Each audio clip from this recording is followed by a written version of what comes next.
ਪਿਆਰੇ ਵਿਦਿਆਰਥੀਓ ਸਤਿ ਸ਼੍ਰੀ ਅਕਾਲ। ਸੋ ਅੱਜ ਦੀ ਇਸ ਵੀਡੀਓ ਦੇ ਵਿੱਚ ਅਸੀਂ ਕੰਪਿਊਟਰ ਸਾਇੰਸ ਜਮਾਤ 7ਵੀਂ ਦੇ ਪਾਰਟ 1 ਤੋਂ ਪਾਰਟ 8 ਤੱਕ ਦੀ ਦੁਹਰਾਈ ਲੈ ਕੇ ਹਾਜ਼ਰ ਹੋਏ ਹਾਂ। ਸੋ ਆਓ ਅਸੀਂ ਇਸ ਪਾਰਟ ਦੀ ਦੁਹਰਾਈ ਸ਼ੁਰੂ ਕਰਦੇ ਹਾਂ। ਪਹਿਲਾਂ ਸਾਡੇ ਕੋਲ ਪਾਰਟ ਨੰਬਰ 1 ਖਾਲੀ ਥਾਵਾਂ ਭਰੋ। ਜਿਸ ਵਿੱਚ ਸਾਡੇ ਕੋਲ ਪਹਿਲੀ ਖਾਲੀ ਥਾਂ ਹੈ ਨੰਬਰ ਪੈਡ ਦੀ ਵਰਤੋਂ ਲਈ ਡੈਸ਼ ਕੀ ਔਨ ਹੋਣੀ ਚਾਹੀਦੀ ਹੈ। ਸਾਡੇ ਕੋਲ ਦੇ ਆਪਸ਼ਨ ਹੈ ਨਮ ਲੋਕ, ਕੈਪਸ ਲੋਕ, ਸਕਰੋਲ ਲੋਕ ਜਾਂ ਕੋਈ ਨਹੀਂ। ਸੋ ਸਾਡੇ ਕੋਲ ਦਾ ਸਹੀ ਉੱਤਰ ਹੈ ਨੰਬਰ ਪੈਡ ਦੀ ਵਰਤੋਂ ਦੇ ਲਈ ਨਮ ਲੋਕ ਕੀ ਔਨ ਹੋਣੀ ਚਾਹੀਦੀ ਹੈ। ਦੂਸਰੀ ਖਾਲੀ ਥਾਂ ਹੈ ਹੋਮ ਰੋ ਵਿੱਚ ਖੱਬੇ ਹੱਥ ਦੀ ਸਭ ਤੋਂ ਛੋਟੀ ਉਂਗਲੀ ਨਾਲ ਡੈਸ਼ ਕੀ ਦਬਾਈ ਜਾਂਦੀ ਹੈ। ਸਾਡੇ ਕੋਲ ਦੇ ਆਪਸ਼ਨ ਹੈ A, S, D ਜਾਂ F। ਸਾਡੇ ਕੋਲ ਸਹੀ ਉੱਤਰ ਹੈ ਹੋਮ ਰੋ ਵਿੱਚ ਖੱਬੇ ਹੱਥ ਦੀ ਸਭ ਤੋਂ ਛੋਟੀ ਉਂਗਲੀ ਨਾਲ A ਕੀ ਦਬਾਈ ਜਾਂਦੀ ਹੈ। ਤੀਸਰੀ ਖਾਲੀ ਥਾਂ ਹੈ ਹੋਮ ਰੋ ਵਿੱਚ ਸੱਜੇ ਹੱਥ ਦੀ ਵਿਚਲੀ ਉਂਗਲੀ ਨਾਲ ਡੈਸ਼ ਕੀ ਦਬਾਈ ਜਾਂਦੀ ਹੈ। ਸਾਡੇ ਕੋਲ ਦੇ ਆਪਸ਼ਨ ਹੈ J, K, L ਜਾਂ ਸੈਮੀਕੋਲਨ। ਸਾਡੇ ਕੋਲ ਇਸ ਦਾ ਸਹੀ ਉੱਤਰ ਹੈ ਹੋਮ ਰੋ ਵਿੱਚ ਸੱਜੇ ਹੱਥ ਦੀ ਵਿਚਲੀ ਉਂਗਲੀ ਨਾਲ A ਕੀ ਦਬਾਈ ਜਾਂਦੀ ਹੈ। ਚੌਥੀ ਖਾਲੀ ਥਾਂ ਹੈ ਦੂਸਰੀ ਰੋ ਵਿੱਚ ਖੱਬੇ ਹੱਥ ਦੀ ਰਿੰਗ ਉਂਗਲੀ ਨਾਲ ਡੈਸ਼ ਕੀ ਦਬਾਈ ਜਾਂਦੀ ਹੈ। ਸਾਡੇ ਕੋਲ ਜੋ ਆਪਸ਼ਨ ਹੈ Q, W, E ਜਾਂ R। ਸਾਡੇ ਕੋਲ ਦਾ ਸਹੀ ਉੱਤਰ ਹੈ ਦੂਸਰੀ ਰੋ ਵਿੱਚ ਖੱਬੇ ਹੱਥ ਦੀ ਰਿੰਗ ਉਂਗਲੀ ਨਾਲ W ਕੀ ਦਬਾਈ ਜਾਂਦੀ ਹੈ। ਪੰਜਵੀਂ ਖਾਲੀ ਥਾਂ ਹੈ ਤੀਸਰੀ ਰੋ ਵਿੱਚ ਸੱਜੇ ਹੱਥ ਦੀ ਇੰਡੈਕਸ ਉਂਗਲੀ ਨਾਲ ਡੈਸ਼ ਕੀ ਦਬਾਈ ਜਾਂਦੀ ਹੈ। ਸਾਡੇ ਕੋਲ ਦੇ ਆਪਸ਼ਨ ਹੈ B, M ਅਤੇ N, A ਜਾਂ ਕੋਮਾ। ਸਾਡੇ ਕੋਲ ਦਾ ਸਹੀ ਉੱਤਰ ਹੈ ਤੀਸਰੀ ਰੋ ਵਿੱਚ ਸੱਜੇ ਹੱਥ ਦੀ ਇੰਡੈਕਸ ਉਂਗਲ ਨਾਲ M ਅਤੇ N ਕੀ ਦਬਾਈ ਜਾਂਦੀ ਹੈ। ਅੱਗੇ ਸਾਡੇ ਕੋਲ ਸਹੀ ਗੱਲ ਦੱਸੋ। ਜਿਸ ਵਿੱਚ ਸਾਡੇ ਕੋਲ ਪਹਿਲਾ ਸਹੀ ਗਲਤ ਹੈ ਟਾਈਪਿੰਗ ਕਰਨ ਲਈ ਕੀਬੋਰਡ ਨੂੰ ਦੋ ਭਾਗਾਂ ਵਿੱਚ ਵੰਡਿਆ ਗਿਆ ਹੈ। ਪਹਿਲਾ ਭਾਗ ਹੈ ਖੱਬਾ ਪਾਸਾ ਅਤੇ ਦੂਸਰਾ ਭਾਗ ਹੈ ਸੱਜਾ ਪਾਸਾ। ਸਹੀ। ਦੂਸਰਾ ਪੁਆਇੰਟ ਹੈ ਟੱਚ ਟਾਈਪਿੰਗ ਇੱਕ ਅਜਿਹੀ ਤਕਨੀਕ ਹੈ ਜਿਸ ਰਾਹੀਂ ਅਸੀਂ ਬਿਨਾਂ ਕੀਬੋਰਡ ਨੂੰ ਦੇਖੇ ਬਿਨਾਂ ਤੇਜ਼ ਰਫ਼ਤਾਰੀ ਨਾਲ ਟਾਈਪਿੰਗ ਸਿੱਖਦੇ ਹਾਂ। ਸਹੀ। ਤੀਸਰਾ ਹੈ ਅਨਮੋਲ ਲਿਪੀ ਫੌਂਟ ਰਾਹੀਂ ਅਸੀਂ ਆਸਾਨੀ ਨਾਲ ਪੰਜਾਬੀ ਵਿੱਚ ਟਾਈਪਿੰਗ ਕਰ ਸਕਦੇ ਹਾਂ। ਸਹੀ। ਚੌਥਾ ਹੈ ਸਪੇਸ ਬਾਰ ਦਬਾਉਣ ਲਈ ਅਸੀਂ ਆਪਣੇ ਸੱਜੇ ਹੱਥ ਦੇ ਅੰਗੂਠੇ ਦੀ ਵਰਤੋਂ ਕਰਦੇ ਹਾਂ। ਸਹੀ। ਪੰਜਵਾਂ ਹੈ ਐਂਟਰ ਕੀ ਦੀ ਵਰਤੋਂ ਅਗਲੀ ਲਾਈਨ ਤੇ ਜਾਣ ਲਈ ਵਰਤੀ ਜਾਂਦੀ ਹੈ। ਸਹੀ। ਅੱਗੇ ਸਾਡੇ ਕੋਲ ਛੋਟੇ ਅੱਖਰਾਂ ਦੇ ਪ੍ਰਸ਼ਨ ਹੈ। ਪਹਿਲਾ ਪ੍ਰਸ਼ਨ ਸਾਡੇ ਕੋਲ ਟੱਚ ਟਾਈਪਿੰਗ ਕੀ ਹੁੰਦੀ ਹੈ। ਟੱਚ ਟਾਈਪਿੰਗ ਇੱਕ ਅਜਿਹੀ ਤਕਨੀਕ ਹੈ ਜਿਸ ਰਾਹੀਂ ਅਸੀਂ ਕੀਬੋਰਡ ਨੂੰ ਦੇਖੇ ਬਿਨਾਂ ਸਹੀ ਅਤੇ ਤੇਜ਼ ਰਫ਼ਤਾਰ ਨਾਲ ਟਾਈਪਿੰਗ ਕਰ ਸਕਦੇ ਹਾਂ। ਜੇਕਰ ਅਸੀਂ ਕੀਬੋਰਡ ਨੂੰ ਦੇਖ ਕੇ ਟਾਈਪ ਕਰਦੇ ਹਾਂ ਤਾਂ ਸਾਡੀ ਟਾਈਪਿੰਗ ਸਪੀਡ ਬਹੁਤ ਘੱਟ ਜਾਂਦੀ ਹੈ। ਉਸ ਤੋਂ ਬਾਅਦ ਸਾਡੇ ਕੋਲ ਦੂਸਰਾ ਪ੍ਰਸ਼ਨ ਹੈ ਹੋਮ ਰੋ ਉੱਪਰ ਉਂਗਲਾਂ ਦੀ ਸਥਿਤੀ ਬਾਰੇ ਦੱਸੋ। ਜਿਵੇਂ ਕਿ ਤੁਸੀਂ ਦੇਖ ਪਾ ਰਹੇ ਹੋ ਕਿ ਅਸੀਂ ਆਪਣੇ ਜਿਹੜੇ ਹੋਮ ਰੋ ਕੀਜ਼ ਨੂੰ ਦੋ ਭਾਗਾਂ ਵਿੱਚ ਵੰਡਿਆ ਹੋਇਆ ਹੈ, ਇੱਕ ਖੱਬਾ ਪਾਸਾ ਇੱਕ ਸੱਜਾ ਪਾਸਾ। ਖੱਬੇ ਹੱਥ ਵਿੱਚ ਸਾਡੇ ਕੋਲ ਜਿਹੜੀ ਛੋਟੀ ਉਂਗਲੀ ਹੈ ਉਹ A ਉੱਪਰ ਹੋਣੀ ਚਾਹੀਦੀ ਹੈ, ਰਿੰਗ ਉਂਗਲੀ S ਤੇ, ਮਿਡਲ ਉਂਗਲੀ D ਤੇ ਅਤੇ ਇੰਡੈਕਸ ਉਂਗਲੀ F ਅਤੇ G ਬਟਨ ਨੂੰ ਦਬਾਉਣ ਲਈ ਵਰਤੀ ਜਾਂਦੀ ਹੈ। ਉਸੇ ਤਰ੍ਹਾਂ ਜੇਕਰ ਅਸੀਂ ਸੱਜੇ ਹੱਥ ਦੀ ਗੱਲ ਕਰੀਏ ਸੱਜੇ ਹੱਥ ਵਿੱਚ ਜਿਹੜੀ ਛੋਟੀ ਉਂਗਲੀ ਹੈ ਉਹ ਸੈਮੀਕੋਲਨ ਉੱਤੇ, ਰਿੰਗ ਉਂਗਲੀ L ਉੱਤੇ, ਮਿਡਲ ਉਂਗਲੀ K ਉੱਤੇ ਅਤੇ ਇੰਡੈਕਸ ਉਂਗਲੀ J ਅਤੇ H ਨੂੰ ਦਬਾਉਣ ਲਈ ਵਰਤੀ ਜਾਂਦੀ ਹੈ। ਉਸ ਤੋਂ ਬਾਅਦ ਸਾਡੇ ਕੋਲ ਪ੍ਰਸ਼ਨ ਨੰਬਰ 3 ਦੂਜੀ ਰੋ ਉੱਪਰ ਉਂਗਲਾਂ ਦੀ ਸਥਿਤੀ ਬਾਰੇ ਦੱਸੋ। ਸੋ ਇਸ ਵਿੱਚ ਵੀ ਸਾਡੇ ਕੋਲ ਜਿਹੜੇ ਕੀਜ਼ ਨੇ ਉਹ ਦੋ ਭਾਗਾਂ ਵਿੱਚ ਵੰਡਿਆ ਗਿਆ, ਖੱਬਾ ਪਾਸਾ ਅਤੇ ਸੱਜਾ ਪਾਸਾ। ਖੱਬੇ ਹੱਥ ਵਿੱਚ ਜਿਹੜੀ ਸਭ ਤੋਂ ਛੋਟੀ ਉਂਗਲੀ ਹੈ ਉਹ Q ਉੱਪਰ, ਰਿੰਗ ਉਂਗਲੀ W, ਮਿਡਲ ਉਂਗਲੀ ਜਾਂ ਵਿਚਲੀ ਉਂਗਲੀ E ਉੱਪਰ ਅਤੇ ਇੰਡੈਕਸ ਉਂਗਲੀ R ਅਤੇ T ਬਟਨ ਨੂੰ ਦਬਾਉਣ ਲਈ ਵਰਤੀ ਜਾਂਦੀ ਹੈ। ਉਸੇ ਤਰ੍ਹਾਂ ਸੱਜੇ ਹੱਥ ਵਾਲੇ ਪਾਸੇ ਜਿਹੜੀ ਸਭ ਤੋਂ ਛੋਟੀ ਉਂਗਲੀ ਹੈ ਉਹ P ਤੇ, ਰਿੰਗ ਉਂਗਲੀ O ਤੇ, ਮਿਡਲ ਉਂਗਲੀ I ਤੇ ਅਤੇ ਇੰਡੈਕਸ ਉਂਗਲੀ ਦੀ ਵਰਤੋਂ U ਅਤੇ Y ਕੀ ਨੂੰ ਦਬਾਉਣ ਲਈ ਕੀਤੀ ਜਾਂਦੀ ਹੈ। ਉਸ ਤੋਂ ਬਾਅਦ ਪ੍ਰਸ਼ਨ ਨੰਬਰ 4 ਹੈ ਤੀਜੀ ਰੋ ਉੱਪਰ ਉਂਗਲਾਂ ਦੀ ਸਥਿਤੀ ਬਾਰੇ ਦੱਸੋ। ਤਾਂ ਪਹਿਲੀ ਅਤੇ ਦੂਜੀ ਰੋ ਦੇ ਵਾਂਗ ਹੀ ਇਹ ਸਾਡੀਆਂ ਕੀਜ਼ ਇਹਨਾਂ ਨੂੰ ਵੀ ਦੋ ਹਿੱਸਿਆਂ ਵਿੱਚ ਵੰਡਿਆ ਜਾਂਦਾ ਹੈ, ਖੱਬਾ ਹੱਥ ਅਤੇ ਸੱਜਾ ਹੱਥ। ਖੱਬੇ ਹੱਥ ਵਿੱਚ ਜਿਹੜੀ ਸਭ ਤੋਂ ਛੋਟੀ ਉਂਗਲੀ ਉਹ Z ਉੱਪਰ, ਰਿੰਗ ਉਂਗਲੀ X ਉੱਪਰ, ਮਿਡਲ ਉਂਗਲੀ C ਦੇ ਉੱਪਰ, ਇੰਡੈਕਸ ਉਂਗਲੀ V ਅਤੇ B ਨੂੰ ਦਬਾਉਣ ਲਈ ਵਰਤੀ ਜਾਂਦੀ ਹੈ। ਉਸੇ ਤਰ੍ਹਾਂ ਸੱਜੇ ਹੱਥ ਵਿੱਚ ਜਿਹੜੀ ਫਾਰਵਰਡ ਸਲੈਸ਼ ਹੈ ਉਹ ਉਸ ਨੂੰ ਦਬਾਉਣ ਲਈ ਸਭ ਤੋਂ ਛੋਟੀ ਉਂਗਲੀ ਵਰਤੀ ਜਾਂਦੀ ਹੈ। ਰਿੰਗ ਉਂਗਲੀ ਨਾਲ ਬਿੰਦੀ, ਮਿਡਲ ਉਂਗਲੀ ਦੇ ਨਾਲ ਕੌਮਾ ਅਤੇ ਇੰਡੈਕਸ ਉਂਗਲੀ ਦੇ ਨਾਲ M ਅਤੇ N ਕੀ ਦਬਾਈ ਜਾਂਦੀ ਹੈ। ਉਸ ਤੋਂ ਬਾਅਦ ਸਾਡੇ ਕੋਲ ਹੈ ਨੂਮੈਰਿਕ ਕੀਪੈਡ ਤੋਂ ਅੰਕ ਟਾਈਪ ਕਰਨ ਸਮੇਂ ਕਿਸ ਹੱਥ ਦੀ ਵਰਤੋਂ ਕਰਨੀ ਚਾਹੀਦੀ ਹੈ ਅਤੇ ਨੂਮੈਰਿਕ ਕੀਪੈਡ ਉੱਤੇ ਉਂਗਲਾਂ ਦੀ ਸਥਿਤੀ ਬਾਰੇ ਦੱਸੋ।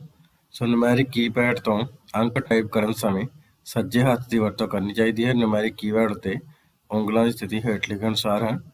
ਸੱਜੇ ਹੱਥ ਦਾ ਜਿਹੜਾ ਅੰਗੂਠਾ ਹੈ ਉਹ 0 ਉੱਤੇ ਹੋਣਾ ਚਾਹੀਦਾ ਹੈ। ਸੱਜੇ ਹੱਥ ਦੀ ਪਹਿਲੀ ਉਂਗਲੀ 4 ਉੱਤੇ ਹੋਣੀ ਚਾਹੀਦੀ ਹੈ। ਸੱਜੇ ਹੱਥ ਦੀ ਦੂਜੀ ਉਂਗਲੀ 5 ਉੱਤੇ ਅਤੇ ਸੱਜੇ ਹੱਥ ਦੀ ਤੀਜੀ ਉਂਗਲੀ ਨੂੰ 6 ਉੱਤੇ। ਇਸ ਤਰ੍ਹਾਂ ਨਾਲ ਅਸੀਂ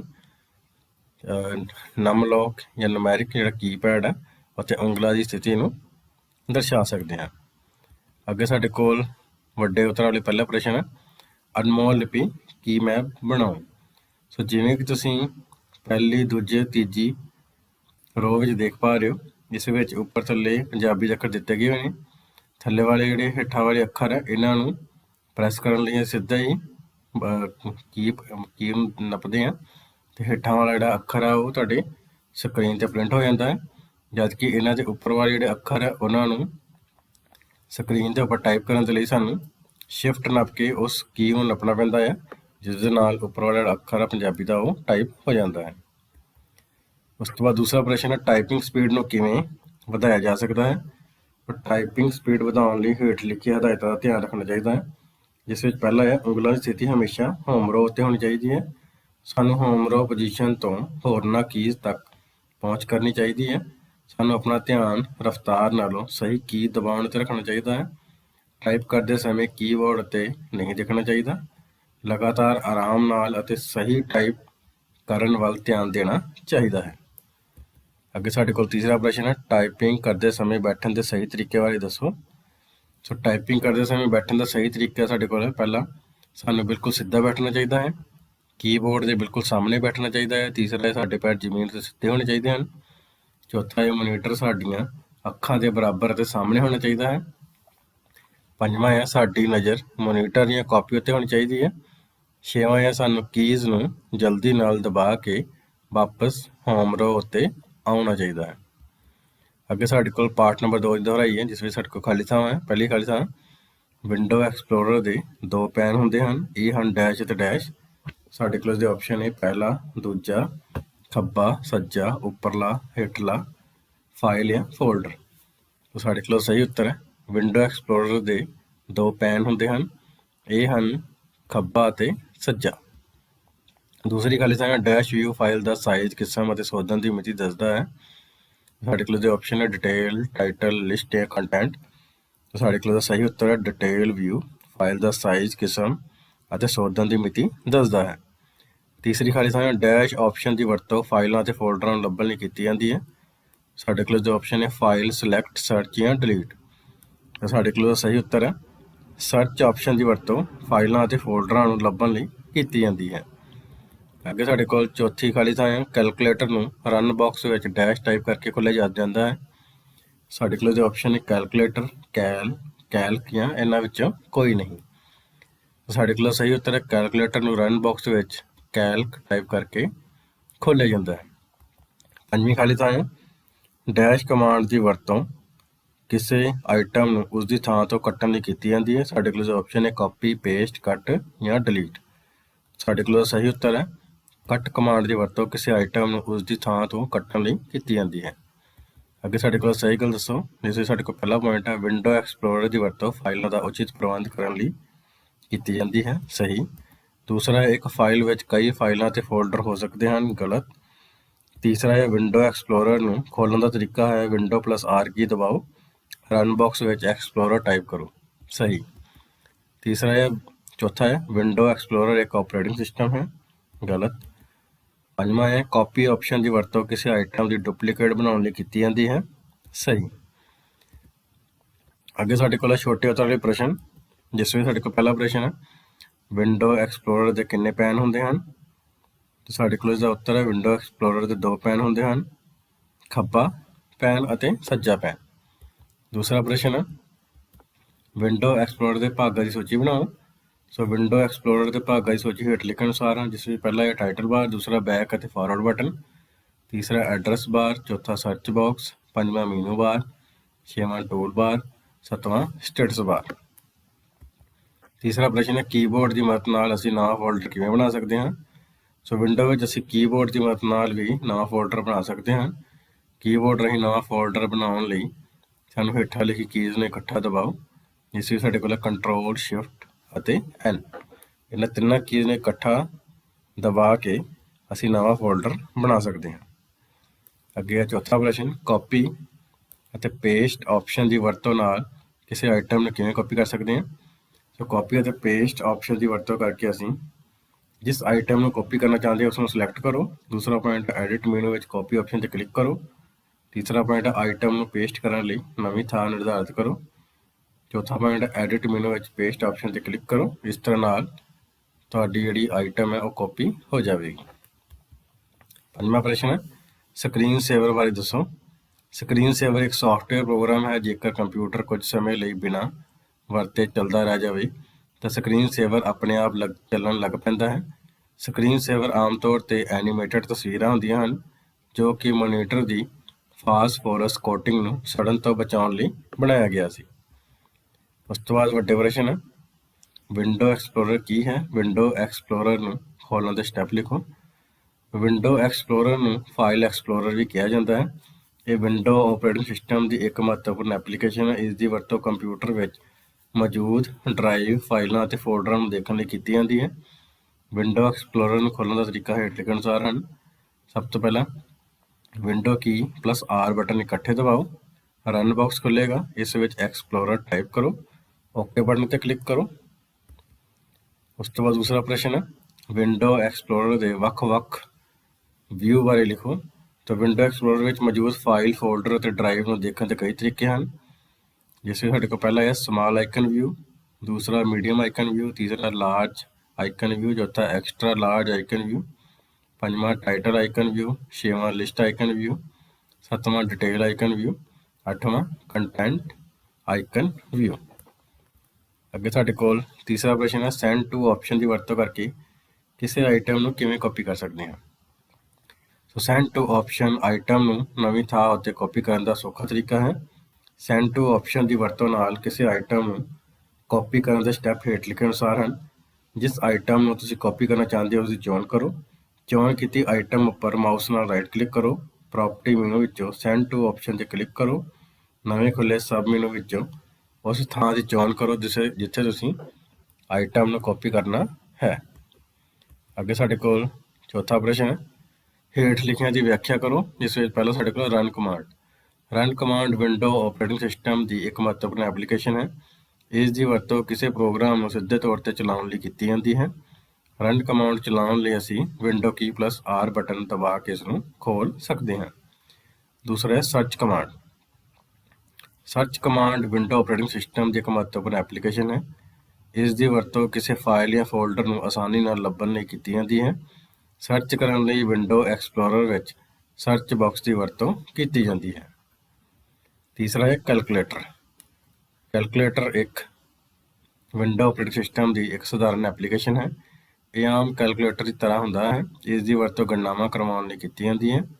ਰਨ ਬਾਕਸ ਵਿੱਚ ਕੈਲਕ ਟਾਈਪ ਕਰਕੇ ਇਸ ਨੂੰ ਖੋਲ੍ਹਿਆ ਜਾ ਸਕਦਾ ਹੈ। ਉਸ ਤੋਂ ਬਾਅਦ ਤੀਸਰੇ ਪਾਰਟ ਦੀ ਦੁਹਰਾਈ ਹੈ। ਪਹਿਲਾਂ ਸਾਡੇ ਕੋਲ ਖਾਲੀ ਥਾਵਾਂ ਭਰੋ। ਪ੍ਰਾਇਮਰੀ ਮੈਮਰੀ ਨੂੰ ਡੈਸ਼ ਵੀ ਕਿਹਾ ਜਾਂਦਾ ਹੈ। ਸਾਡੇ ਕੋਲ ਜੋ ਆਪਸ਼ਨ ਹੈ internal memory, external memory, physical memory ਜਾਂ ਐਗਜ਼ੂਲਰੀ ਮੈਮਰੀ। ਸਾਡੇ ਕੋਲ ਸਹੀ ਉੱਤਰ ਹੈ ਪ੍ਰਾਇਮਰੀ ਮੈਮਰੀ ਨੂੰ ਇੰਟਰਨਲ ਮੈਮਰੀ ਵੀ ਕਿਹਾ ਜਾਂਦਾ ਹੈ। ਦੂਸਰੀ ਖਾਲੀ ਥਾਂ ਹੈ dash memory read only memory ਹੈ। ਸਾਡੇ ਕੋਲ ਜੋ ਆਪਸ਼ਨ ਹੈ ਰੋਮ, ਪ੍ਰੋਮ, ਈ ਪ੍ਰੋਮ ਜਾਂ ਰੈਮ। ਸਾਡੇ ਕੋਲ ਸਹੀ ਉੱਤਰ ਹੈ ਰੋਮ ਮੈਮਰੀ ਰੀਡ ਓਨਲੀ ਮੈਮਰੀ ਹੈ। ਤੀਸਰੀ ਖਾਲੀ ਥਾਂ ਹੈ ਇੱਕ ਪੋਰਟੇਬਲ ਸਟੋਰੇਜ ਡਿਵਾਈਸ ਨਹੀਂ ਹੈ। External hard disc, pen drive, hard disk drive ਜਾਂ ਮੈਮਰੀ ਕਾਰਡ। ਤਾਂ ਸਾਡੇ ਕੋਲ ਦਾ ਸਹੀ ਉੱਤਰ ਹੈ ਹਾਰਡ ਡਿਸਕ ਡਰਾਈਵ ਇੱਕ ਪੋਰਟੇਬਲ ਸਟੋਰੇਜ ਡਿਵਾਈਸ ਨਹੀਂ ਹੈ। ਅੱਗੇ ਸਾਡੇ ਕੋਲ ਚੌਥੀ ਖਾਲੀ ਥਾਂ ਮੈਮਰੀ ਦੇ ਛੋਟੇ ਛੋਟੇ ਭਾਗਾਂ ਨੂੰ ਡੈਸ਼ ਕਿਹਾ ਜਾਂਦਾ ਹੈ। ਸਾਡੇ ਕੋਲ ਜੋ ਆਪਸ਼ਨ ਹੈ ਸੈੱਲ, ਏਰੀਆ, ਇੰਟਰਸੈਕਸ਼ਨ ਜਾਂ ਕੋਈ ਨਹੀਂ। ਸਾਡੇ ਕੋਲ ਸਹੀ ਉੱਤਰ ਹੈ ਮੈਮਰੀ ਦੇ ਛੋਟੇ ਛੋਟੇ ਭਾਗਾਂ ਨੂੰ ਸੈੱਲ ਕਿਹਾ ਜਾਂਦਾ ਹੈ। ਪੰਜਵੀਂ ਖਾਲੀ ਥਾਂ ਹੈ USB ਦਾ ਮਤਲਬ ਡੈਸ਼ ਹੈ। ਸਾਡੇ ਕੋਲ ਜੋ ਆਪਸ਼ਨ ਹੈ ਯੂਨੀਫਾਰਮ ਸਰਵਿਸ ਬੁੱਕ, ਦੂਸਰਾ ਹੈ ਯੂਨੀਵਰਸਲ ਸੀਰੀਅਲ ਬੱਸ, ਤੀਸਰਾ ਹੈ ਯੂਨੀਵਰਸਲ ਸਟ੍ਰੇਟ ਬੱਸ, ਚੌਥਾ ਹੈ ਯੂਨੀਫਾਰਮ ਸੀਰੀਅਲ ਬੱਸ। ਸਾਡੇ ਕੋਲ ਸਹੀ ਉੱਤਰ ਹੈ ਯੂਨੀਵਰਸਲ ਸੀਰੀਅਲ ਬਸ। ਅੱਗੇ ਸਾਡੇ ਕੋਲ ਸਹੀ ਗਲਤ। ਪਹਿਲਾ ਹੈ ਆਮ ਤੌਰ 'ਤੇ ਫਲੋਪੀ ਡਿਸਕ 3.5 ਇੰਚ ਦੇ ਸਾਈਜ਼ ਦੀ ਹੁੰਦੀ ਹੈ ਅਤੇ ਇਸ ਵਿੱਚ 1.44 MB ਡਾਟਾ ਸਟੋਰ ਹੋ ਸਕਦਾ ਹੈ। ਸਹੀ। ਦੂਸਰਾ ਹੈ ਕੰਪੈਕਟ ਡਿਸਕ ਇੱਕ ਪੋਰਟੇਬਲ ਡਿਸਕ ਹੁੰਦੀ ਹੈ ਜਿਸ ਵਿੱਚ 650 ਤੋਂ 700 MB ਤੱਕ ਦਾ ਡਾਟਾ ਸਟੋਰ ਹੋ ਸਕਦਾ ਹੈ। ਸਹੀ। ਤੀਸਰਾ ਹੈ ਪਰਸਨਲ ਕੰਪਿਊਟਰ ਦੀ ਹਾਰਡ ਡਿਸਕ ਦੀ ਸਟੋਰੇਜ ਸਮਰੱਥਾ 20 GB ਤੋਂ 500 GB ਤੱਕ ਹੁੰਦੀ ਹੈ। ਸਹੀ। ਚੌਥਾ ਹੈ DVD ਦੀ ਸਟੋਰੇਜ ਸਮਰੱਥਾ CD ਦੇ ਮੁਕਾਬਲੇ ਘੱਟ ਹੁੰਦੀ ਹੈ। ਗਲਤ। ਪੰਜਵਾਂ ਹੈ CD DVD ਦੇ ਚਮਕੀਲੇ ਪਾਸੇ ਪੈਨ ਜਾਂ ਪੈਨਸਿਲ ਨਾਲ ਲਿਖਣਾ ਚਾਹੀਦਾ ਹੈ। ਗਲਤ। ਅੱਗੇ ਸਾਡੇ ਕੋਲ ਛੋਟੇ ਉਦਾਹਰਨ ਪ੍ਰਸ਼ਨ। ਪਹਿਲਾ ਪ੍ਰਸ਼ਨ ਹੈ ਪ੍ਰਾਇਮਰੀ ਮੈਮਰੀ ਦੀਆਂ ਕਿਸਮਾਂ ਦੇ ਨਾਂ ਦੱਸੋ। ਤਾਂ ਪ੍ਰਾਇਮਰੀ ਮੈਮਰੀ ਸਾਡੇ ਕੋਲ ਦੋ ਕਿਸਮਾਂ ਹੁੰਦੀਆਂ ਹਨ ਜਿਸ ਵਿੱਚ ਪਹਿਲੀ ਹੈ ਸਾਡੇ ਕੋਲ RAM ਜਿਸ ਦਾ ਪੂਰਾ ਨਾਮ ਹੈ ਰੈਂਡਮ ਐਕਸੈਸ ਮੈਮਰੀ। ਦੂਸਰਾ ਹੈ ROM ਜਿਸ ਦਾ ਪੂਰਾ ਨਾਮ ਹੈ ਰੀਡ ਓਨਲੀ ਮੈਮਰੀ। ਦੂਸਰਾ ਪ੍ਰਸ਼ਨ ਹੈ ਕਿਸੇ 4 ਸੈਕੰਡਰੀ ਮੈਮਰੀ ਦੇ ਨਾਂ ਦੱਸੋ। ਸੈਕੰਡਰੀ ਮੈਮਰੀ ਦੇ ਨਾਂ ਸਾਡੇ ਕੋਲ ਹੇਠਾਂ ਲਿਖਣ ਅਨੁਸਾਰ ਨਹੀਂ ਤਾਂ ਪਹਿਲਾ ਹੈ ਹਾਰਡ ਡਿਸਕ, ਦੂਸਰਾ ਫਲੋਪੀ ਡਿਸਕ, ਤੀਸਰਾ ਕੰਪੈਕਟ ਡਿਸਕ, ਚੌਥਾ ਡਿਜੀਟਲ ਵੀਡੀਓ ਡਿਸਕ, ਪੰਜਵਾਂ ਪੈਨ ਡਰਾਈਵ, ਛੇਵਾਂ ਮੈਮਰੀ ਕਾਰਡ, ਸੱਤਵਾਂ ਐਕਸਟਰਨਲ ਹਾਰਡ ਡਿਸਕ, ਅੱਠਵਾਂ ਮੈਗਨੈਟਿਕ ਟੇਪ। ਉਸ ਤੋਂ ਬਾਅਦ ਤੀਸਰਾ ਪ੍ਰਸ਼ਨ ਹੈ CD DVD ਵਰਤਦੇ ਸਮੇਂ ਵਰਤੀਆਂ ਜਾਣ ਵਾਲੀ ਸਾਵਧਾਨੀਆਂ ਲਿਖੋ। ਸੋ CD DVD ਵਰਤਦੇ ਸਮੇਂ ਸਾਨੂੰ ਹੇਠਾਂ ਲਿਖੀਆਂ ਸਾਵਧਾਨੀਆਂ ਵਰਤਣੀਆਂ ਚਾਹੀਦੀਆਂ ਜਿਸ ਵਿੱਚ ਪਹਿਲਾ ਹੈ CD DVD ਨੂੰ ਕਵਰ ਵਿੱਚ ਸਾਂਭ ਕੇ ਰੱਖਣਾ ਚਾਹੀਦਾ ਹੈ। ਦੂਸਰਾ ਹੈ CD DVD ਦੇ ਚਮਕੀਲੇ ਪਾਸੇ ਨੂੰ ਸਾਨੂੰ ਛੂਹਣਾ ਨਹੀਂ ਚਾਹੀਦਾ। ਤੀਸਰਾ ਹੈ CD DVD ਦੇ ਚਮਕੀਲੇ ਪਾਸੇ ਪੈਨ ਜਾਂ ਪੈਨਸਿਲ ਨਾਲ ਨਹੀਂ ਲਿਖਣਾ ਚਾਹੀਦਾ। ਚੌਥਾ ਹੈ CD DVD ਨੂੰ ਮੋੜਨਾ ਨਹੀਂ ਚਾਹੀਦਾ। ਪੰਜਵਾਂ ਹੈ CD DVD ਨੂੰ ਸਾਫ਼ ਕਰਨ ਲਈ ਨਰਮ ਕੱਪੜੇ ਦਾ ਇਸਤੇਮਾਲ ਕਰਨਾ ਚਾਹੀਦਾ ਹੈ। ਚੌਥਾ ਪ੍ਰਸ਼ਨ ਹੈ ਮੈਮਰੀ ਦੀਆਂ ਦੋ ਮੁੱਖ ਸ਼੍ਰੇਣੀਆਂ ਬਾਰੇ ਲਿਖੋ। ਮੈਮਰੀ ਦੀਆਂ ਦੋ ਮੁੱਖ ਸ਼੍ਰੇਣੀਆਂ ਜਿਸ ਵਿੱਚ ਸਾਡੇ ਕੋਲ ਪਹਿਲਾ ਹੈ ਪ੍ਰਾਇਮਰੀ ਮੈਮਰੀ, ਦੂਸਰਾ ਹੈ ਸੈਕੰਡਰੀ ਮੈਮਰੀ। ਉਸ ਤੋਂ ਬਾਅਦ ਪੰਜਵਾਂ ਪ੍ਰਸ਼ਨ ਹੈ ਪੈਨ ਡਰਾਈਵ ਕੀ ਹੁੰਦੀ ਹੈ। Pen drive portable secondary memory ਹੈ। ਇਹ USB ਆਧਾਰਿਤ ਮੈਮਰੀ ਡਿਵਾਈਸ ਹੈ। ਇਸ ਦੀ ਵਰਤੋਂ ਡਾਟਾ ਨੂੰ ਇੱਕ ਕੰਪਿਊਟਰ ਤੋਂ ਦੂਸਰੇ ਕੰਪਿਊਟਰ 'ਤੇ ਟ੍ਰਾਂਸਫਰ ਕਰਨ ਲਈ ਕੀਤੀ ਜਾਂਦੀ ਹੈ। ਇਸ ਦਾ ਆਕਾਰ ਬਹੁਤ ਛੋਟਾ ਹੁੰਦਾ ਹੈ ਅਤੇ ਰਫ਼ਤਾਰ ਤੇਜ਼ ਹੁੰਦੀ ਹੈ। ਇਹਨਾਂ ਦੀ ਸਟੋਰੇਜ ਸਮਰੱਥਾ ਵੀ ਵੱਧ ਹੁੰਦੀ ਹੈ। ਅੱਗੇ ਸਾਡੇ ਕੋਲ ਵੱਡੇ ਉੱਤਰ ਵਾਲੇ ਪ੍ਰਸ਼ਨ ਵਿੱਚ ਪਹਿਲਾ ਪ੍ਰਸ਼ਨ ਹੈ ਮੈਮਰੀ ਕੀ ਹੁੰਦੀ ਹੈ, ਇਸ ਦੀ ਵਰਤੋਂ ਬਾਰੇ ਦੱਸੋ। ਸੋ ਕੋਈ ਵੀ ਮਾਧਿਅਮ ਜਿਸ ਵਿੱਚ ਡਾਟਾ ਸਟੋਰ ਕਰਕੇ ਰੱਖਣ ਦੀ ਸਮਰੱਥਾ ਹੋਵੇ ਨੂੰ ਮੈਮਰੀ ਕਿਹਾ ਜਾਂਦਾ ਹੈ। ਮੈਮਰੀ ਬਹੁਤ ਸਾਰੇ ਛੋਟੇ ਛੋਟੇ ਹਿੱਸਿਆਂ ਵਿੱਚ ਵੰਡੀ ਹੁੰਦੀ ਹੈ ਜਿਨ੍ਹਾਂ ਨੂੰ ਸੈੱਲ ਕਿਹਾ ਜਾਂਦਾ ਹੈ। ਮੈਮਰੀ ਦੀ ਵਰਤੋਂ ਡਾਟਾ ਅਤੇ ਹਦਾਇਤਾਂ ਨੂੰ ਸਟੋਰ ਕਰਨ ਲਈ ਕੀਤੀ ਜਾਂਦੀ ਹੈ। ਪ੍ਰੋਸੈਸ ਕਰਨ ਲਈ ਡਾਟਾ ਅਤੇ ਹਦਾਇਤਾਂ ਨੂੰ ਮੁੱਖ ਮੈਮਰੀ ਵਿੱਚ ਰੱਖਿਆ ਜਾਂਦਾ ਹੈ ਜਦੋਂ ਕਿ ਡਾਟਾ ਨੂੰ ਪੱਕੇ ਤੌਰ 'ਤੇ ਸਟੋਰ ਕਰਨ ਲਈ ਸੈਕੰਡਰੀ ਮੈਮਰੀ ਦੀ ਜ਼ਰੂਰਤ ਜਾਂ ਵਰਤੋਂ ਕੀਤੀ ਜਾਂਦੀ ਹੈ। ਦੂਸਰਾ ਪ੍ਰਸ਼ਨ ਹੈ ਮੈਮਰੀ ਕਾਰਡ ਕੀ ਹੁੰਦਾ ਹੈ, ਵਿਸਤਾਰ ਨਾਲ ਦੱਸੋ। ਸੋ ਮੈਮਰੀ ਕਾਰਡ ਇੱਕ ਤਰ੍ਹਾਂ ਦਾ ਸਟੋਰੇਜ ਮੀਡੀਆ ਹੈ ਜਿਸ ਦੀ ਵਰਤੋਂ ਡਿਜੀਟਲ ਕੈਮਰੇ, hand held computer, MP3 player, mobile phone, game ਕੰਸੋਲਾਂ ਅਤੇ ਪ੍ਰਿੰਟਰਾਂ ਵਿੱਚ ਫਿਲਮਾਂ, ਤਸਵੀਰਾਂ, ਮਿਊਜ਼ਿਕ ਅਤੇ ਹੋਰ ਡਾਟਾ ਸਟੋਰ ਕਰਨ ਲਈ ਕੀਤੀ ਜਾਂਦੀ ਹੈ। ਮੈਮਰੀ ਕਾਰਡ ਵਿਚਲਾ ਡਾਟਾ ਕਾਰਡ ਰੀਡਰ ਜਾਂ ਡਾਟਾ ਕੇਬਲ ਦੀ ਮਦਦ ਨਾਲ ਪੜ੍ਹਿਆ ਜਾ ਸਕਦਾ ਹੈ। ਇਸ ਦੀ ਸਟੋਰੇਜ ਸਮਰੱਥਾ 4 MB ਤੋਂ 512 GB ਤੱਕ ਹੁੰਦੀ ਹੈ। ਤੀਸਰਾ ਪ੍ਰਸ਼ਨ ਹੈ ਫਲੋਪੀ ਡਿਸਕ ਕੀ ਹੁੰਦੀ ਹੈ, ਵਿਸਤਾਰ ਨਾਲ ਦੱਸੋ। ਸੋ ਫਲੋਪੀ ਡਿਸਕ ਪਲਾਸਟਿਕ ਦੀਆਂ ਛੋਟੀਆਂ ਜਿਹੀਆਂ ਰਿਮੂਵ ਹੋਣ ਵਾਲੀਆਂ ਡਿਸਕਾਂ ਹੁੰਦੀਆਂ ਹਨ ਜਿਨ੍ਹਾਂ ਉੱਪਰ ਮੈਗਨੈਟਿਕ ਮਾਧਿਅਮ ਦੀ ਪਰਤ ਚੜ੍ਹੀ ਹੁੰਦੀ ਹੈ। ਫਲੋਪੀ ਡਿਸਕ ਵਿੱਚ ਦਰਜ ਸੂਚਨਾਵਾਂ ਨੂੰ ਪੜ੍ਹਨ ਲਿਖਣ ਲਈ ਫਲੋਪੀ ਡਿਸਕ ਡਰਾਈਵ ਦੀ ਲੋੜ ਪੈਂਦੀ ਹੈ।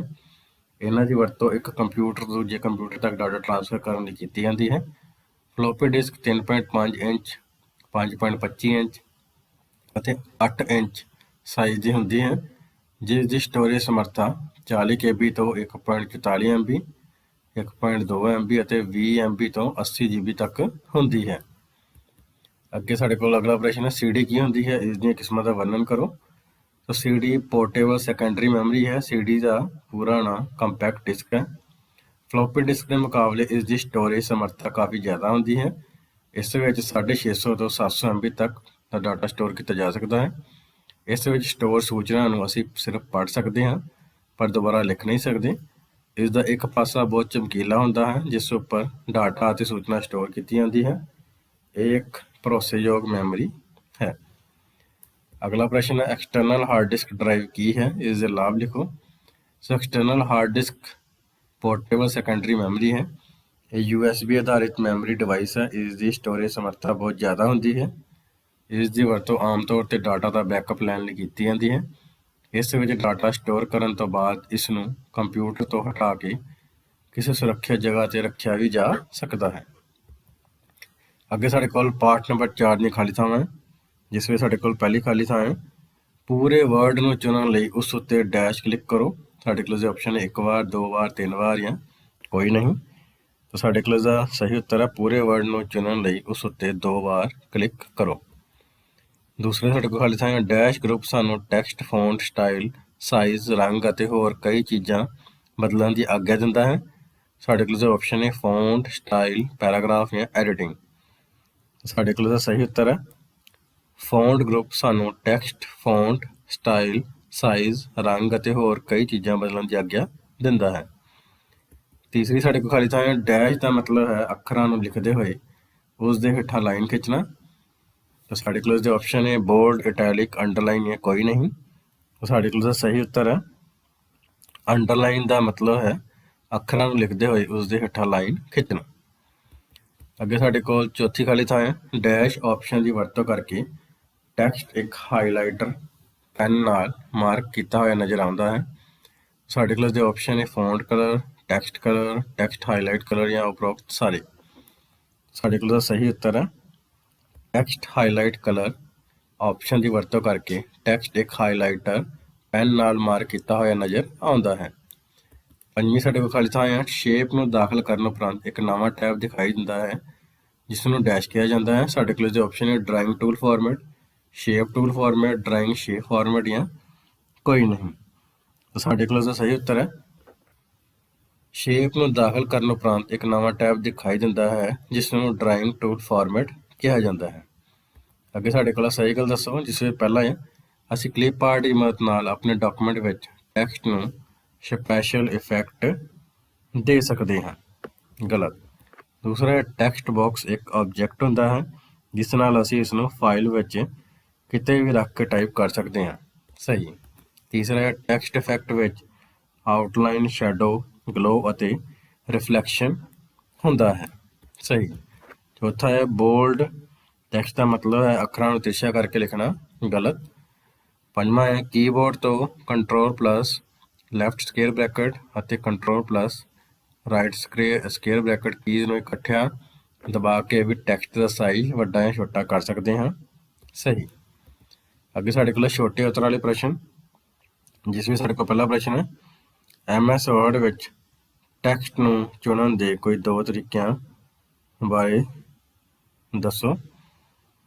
ਤਾਂ ਇਸ ਵਿੱਚ ਸਾਡੇ ਕੋਲ MS ਵਰਡ ਵਿੱਚ ਟੈਕਸਟ ਨੂੰ ਚੁਣਨ ਦੇ 2 ਤਰੀਕੇ ਹੇਠ ਲਿਖੇ ਅਨੁਸਾਰ ਹਨ, ਜਿਸ ਵਿੱਚ ਸਾਡੇ ਕੋਲ ਪਹਿਲਾ ਤਰੀਕਾ ਹੈ ਮਾਊਸ ਦੀ ਵਰਤੋਂ ਨਾਲ ਤੇ ਦੂਸਰਾ ਹੈ ਕੀਬੋਰਡ ਦੀ ਵਰਤੋਂ ਨਾਲ। ਅੱਗੇ ਸਾਡੇ ਕੋਲ ਪ੍ਰਸ਼ਨ ਨੰਬਰ 2 ਹੈ ਅਨਡੂ ਕਮਾਂਡ ਬਾਰੇ ਲਿਖੋ। ਸੋ ਟੈਕਸਟ ਵਿੱਚ ਬਦਲਾਵ ਕਰਦੇ ਹੋਏ ਜੇਕਰ ਕੋਈ ਗਲਤੀ ਹੋ ਜਾਂਦੀ ਹੈ ਤਾਂ ਅਨਡੂ ਕਮਾਂਡ ਦੀ ਵਰਤੋਂ ਕਰਕੇ ਇਸ ਨੂੰ ਦਰੁਸਤ ਕੀਤਾ ਜਾ ਸਕਦਾ ਹੈ। ਗਲਤੀ ਹੋਣ ਤੋਂ ਬਾਅਦ ਉਸ ਨੂੰ ਠੀਕ ਕਰਨ ਲਈ ਕੁਇਕ ਐਕਸੈਸ ਟੂਲਬਾਰ ਤੋਂ ਅਨਡੂ ਕਮਾਂਡ ਤੇ ਕਲਿੱਕ ਕਰਕੇ ਜਾਂ ਕੀਬੋਰਡ ਤੋਂ Ctrl+Z ਕੀ ਦਬਾ ਕੇ ਵੀ ਇਸ ਕਮਾਂਡ ਨੂੰ ਵਰਤਿਆ ਜਾ ਸਕਦਾ ਹੈ।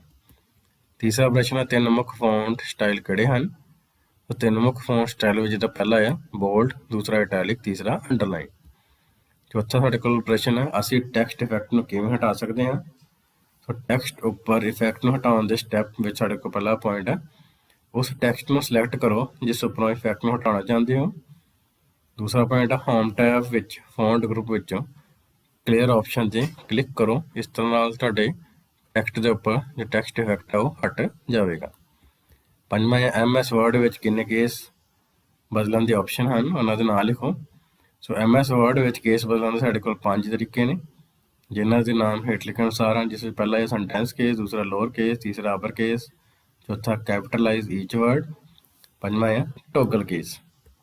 ਉਸ ਤੋਂ ਬਾਅਦ ਛੇਵਾਂ ਪ੍ਰਸ਼ਨ MS ਵਰਡ ਵਿੱਚ ਕਿੰਨੇ ਅਲਾਈਨਮੈਂਟ ਹਨ, ਉਹਨਾਂ ਦੇ ਨਾਂ ਅਤੇ ਸ਼ਾਰਟਕਟ ਕੀਜ਼ ਦੱਸੋ। ਸੋ MS ਵਰਡ ਵਿੱਚ ਅਲਾਈਨਮੈਂਟ ਕਰਨ ਦੇ 4 ਤਰੀਕੇ ਹਨ, ਇਹਨਾਂ ਦੇ ਨਾਂ ਅਤੇ ਸ਼ਾਰਟਕਟ ਕੀ ਹੇਠਾਂ ਲਿਖੇ ਅਨੁਸਾਰ ਹਨ। ਜਿਵੇਂ ਪਹਿਲਾ ਹੈ ਲੈਫਟ ਅਲਾਈਨ, ਜਿਸ ਦੇ ਲਈ Ctrl+L ਕੀ ਵਰਤੀ ਜਾਂਦੀ ਹੈ। ਦੂਸਰਾ ਹੈ ਸੈਂਟਰ ਅਲਾਈਨ, ਜਿਸ ਦੇ ਲਈ Ctrl+E ਕੀ ਵਰਤੀ ਜਾਂਦੀ ਹੈ। ਤੀਸਰਾ ਹੈ ਰਾਈਟ ਅਲਾਈਨ, ਜਿਸ ਦੇ ਲਈ Ctrl+R ਕੀ ਵਰਤੀ ਜਾਂਦੀ ਹੈ। ਚੌਥਾ ਹੈ ਜਸਟੀਫਾਈ ਦੇ ਲਈ Ctrl+J ਸ਼ਾਰਟਕਟ ਕੀ ਵਰਤੀ ਜਾਂਦੀ ਹੈ। ਉਸ ਤੋਂ ਬਾਅਦ ਸਾਡੇ ਕੋਲ 7ਵਾਂ ਪ੍ਰਸ਼ਨ, ਅਸੀਂ MS ਵਰਡ ਵਿੱਚ ਪੇਜ ਬ੍ਰੇਕ ਕਿਵੇਂ ਦਾਖਲ ਕਰ ਸਕਦੇ ਹਾਂ। ਸੋ ਜਦੋਂ ਅਸੀਂ ਪੇਜ ਅਖੀਰ ਵਿੱਚ ਪਹੁੰਚ ਜਾਂਦੇ ਹਾਂ ਤਾਂ ਵਰਡ ਆਪਣੇ ਆਪ ਪੇਜ ਬ੍ਰੇਕ ਦਾਖਲ ਕਰ ਦਿੰਦਾ ਹੈ। ਪਰ ਜੇਕਰ ਅਸੀਂ ਪੇਜ ਵਿੱਚ ਕਿਸੇ ਵੀ ਥਾਂ 'ਤੇ ਪੇਜ ਬ੍ਰੇਕ ਦਾਖਲ ਕਰਨਾ ਚਾਹੁੰਦੇ ਹਾਂ ਤਾਂ ਅਸੀਂ Ctrl+Enter ਕੀ ਦੀ ਵਰਤੋਂ ਕਰ ਸਕਦੇ ਹਾਂ। ਉਸ ਤੋਂ ਬਾਅਦ ਵੱਡੇ ਉੱਤਰ ਵਾਲੇ ਪ੍ਰਸ਼ਨ, ਅਸੀਂ MS ਵਰਡ ਵਿੱਚ ਹੈਡਰ ਅਤੇ ਫੁਟਰ ਨੂੰ ਕਿਵੇਂ ਲਗਾ ਅਤੇ ਹਟਾ ਸਕਦੇ ਹਾਂ।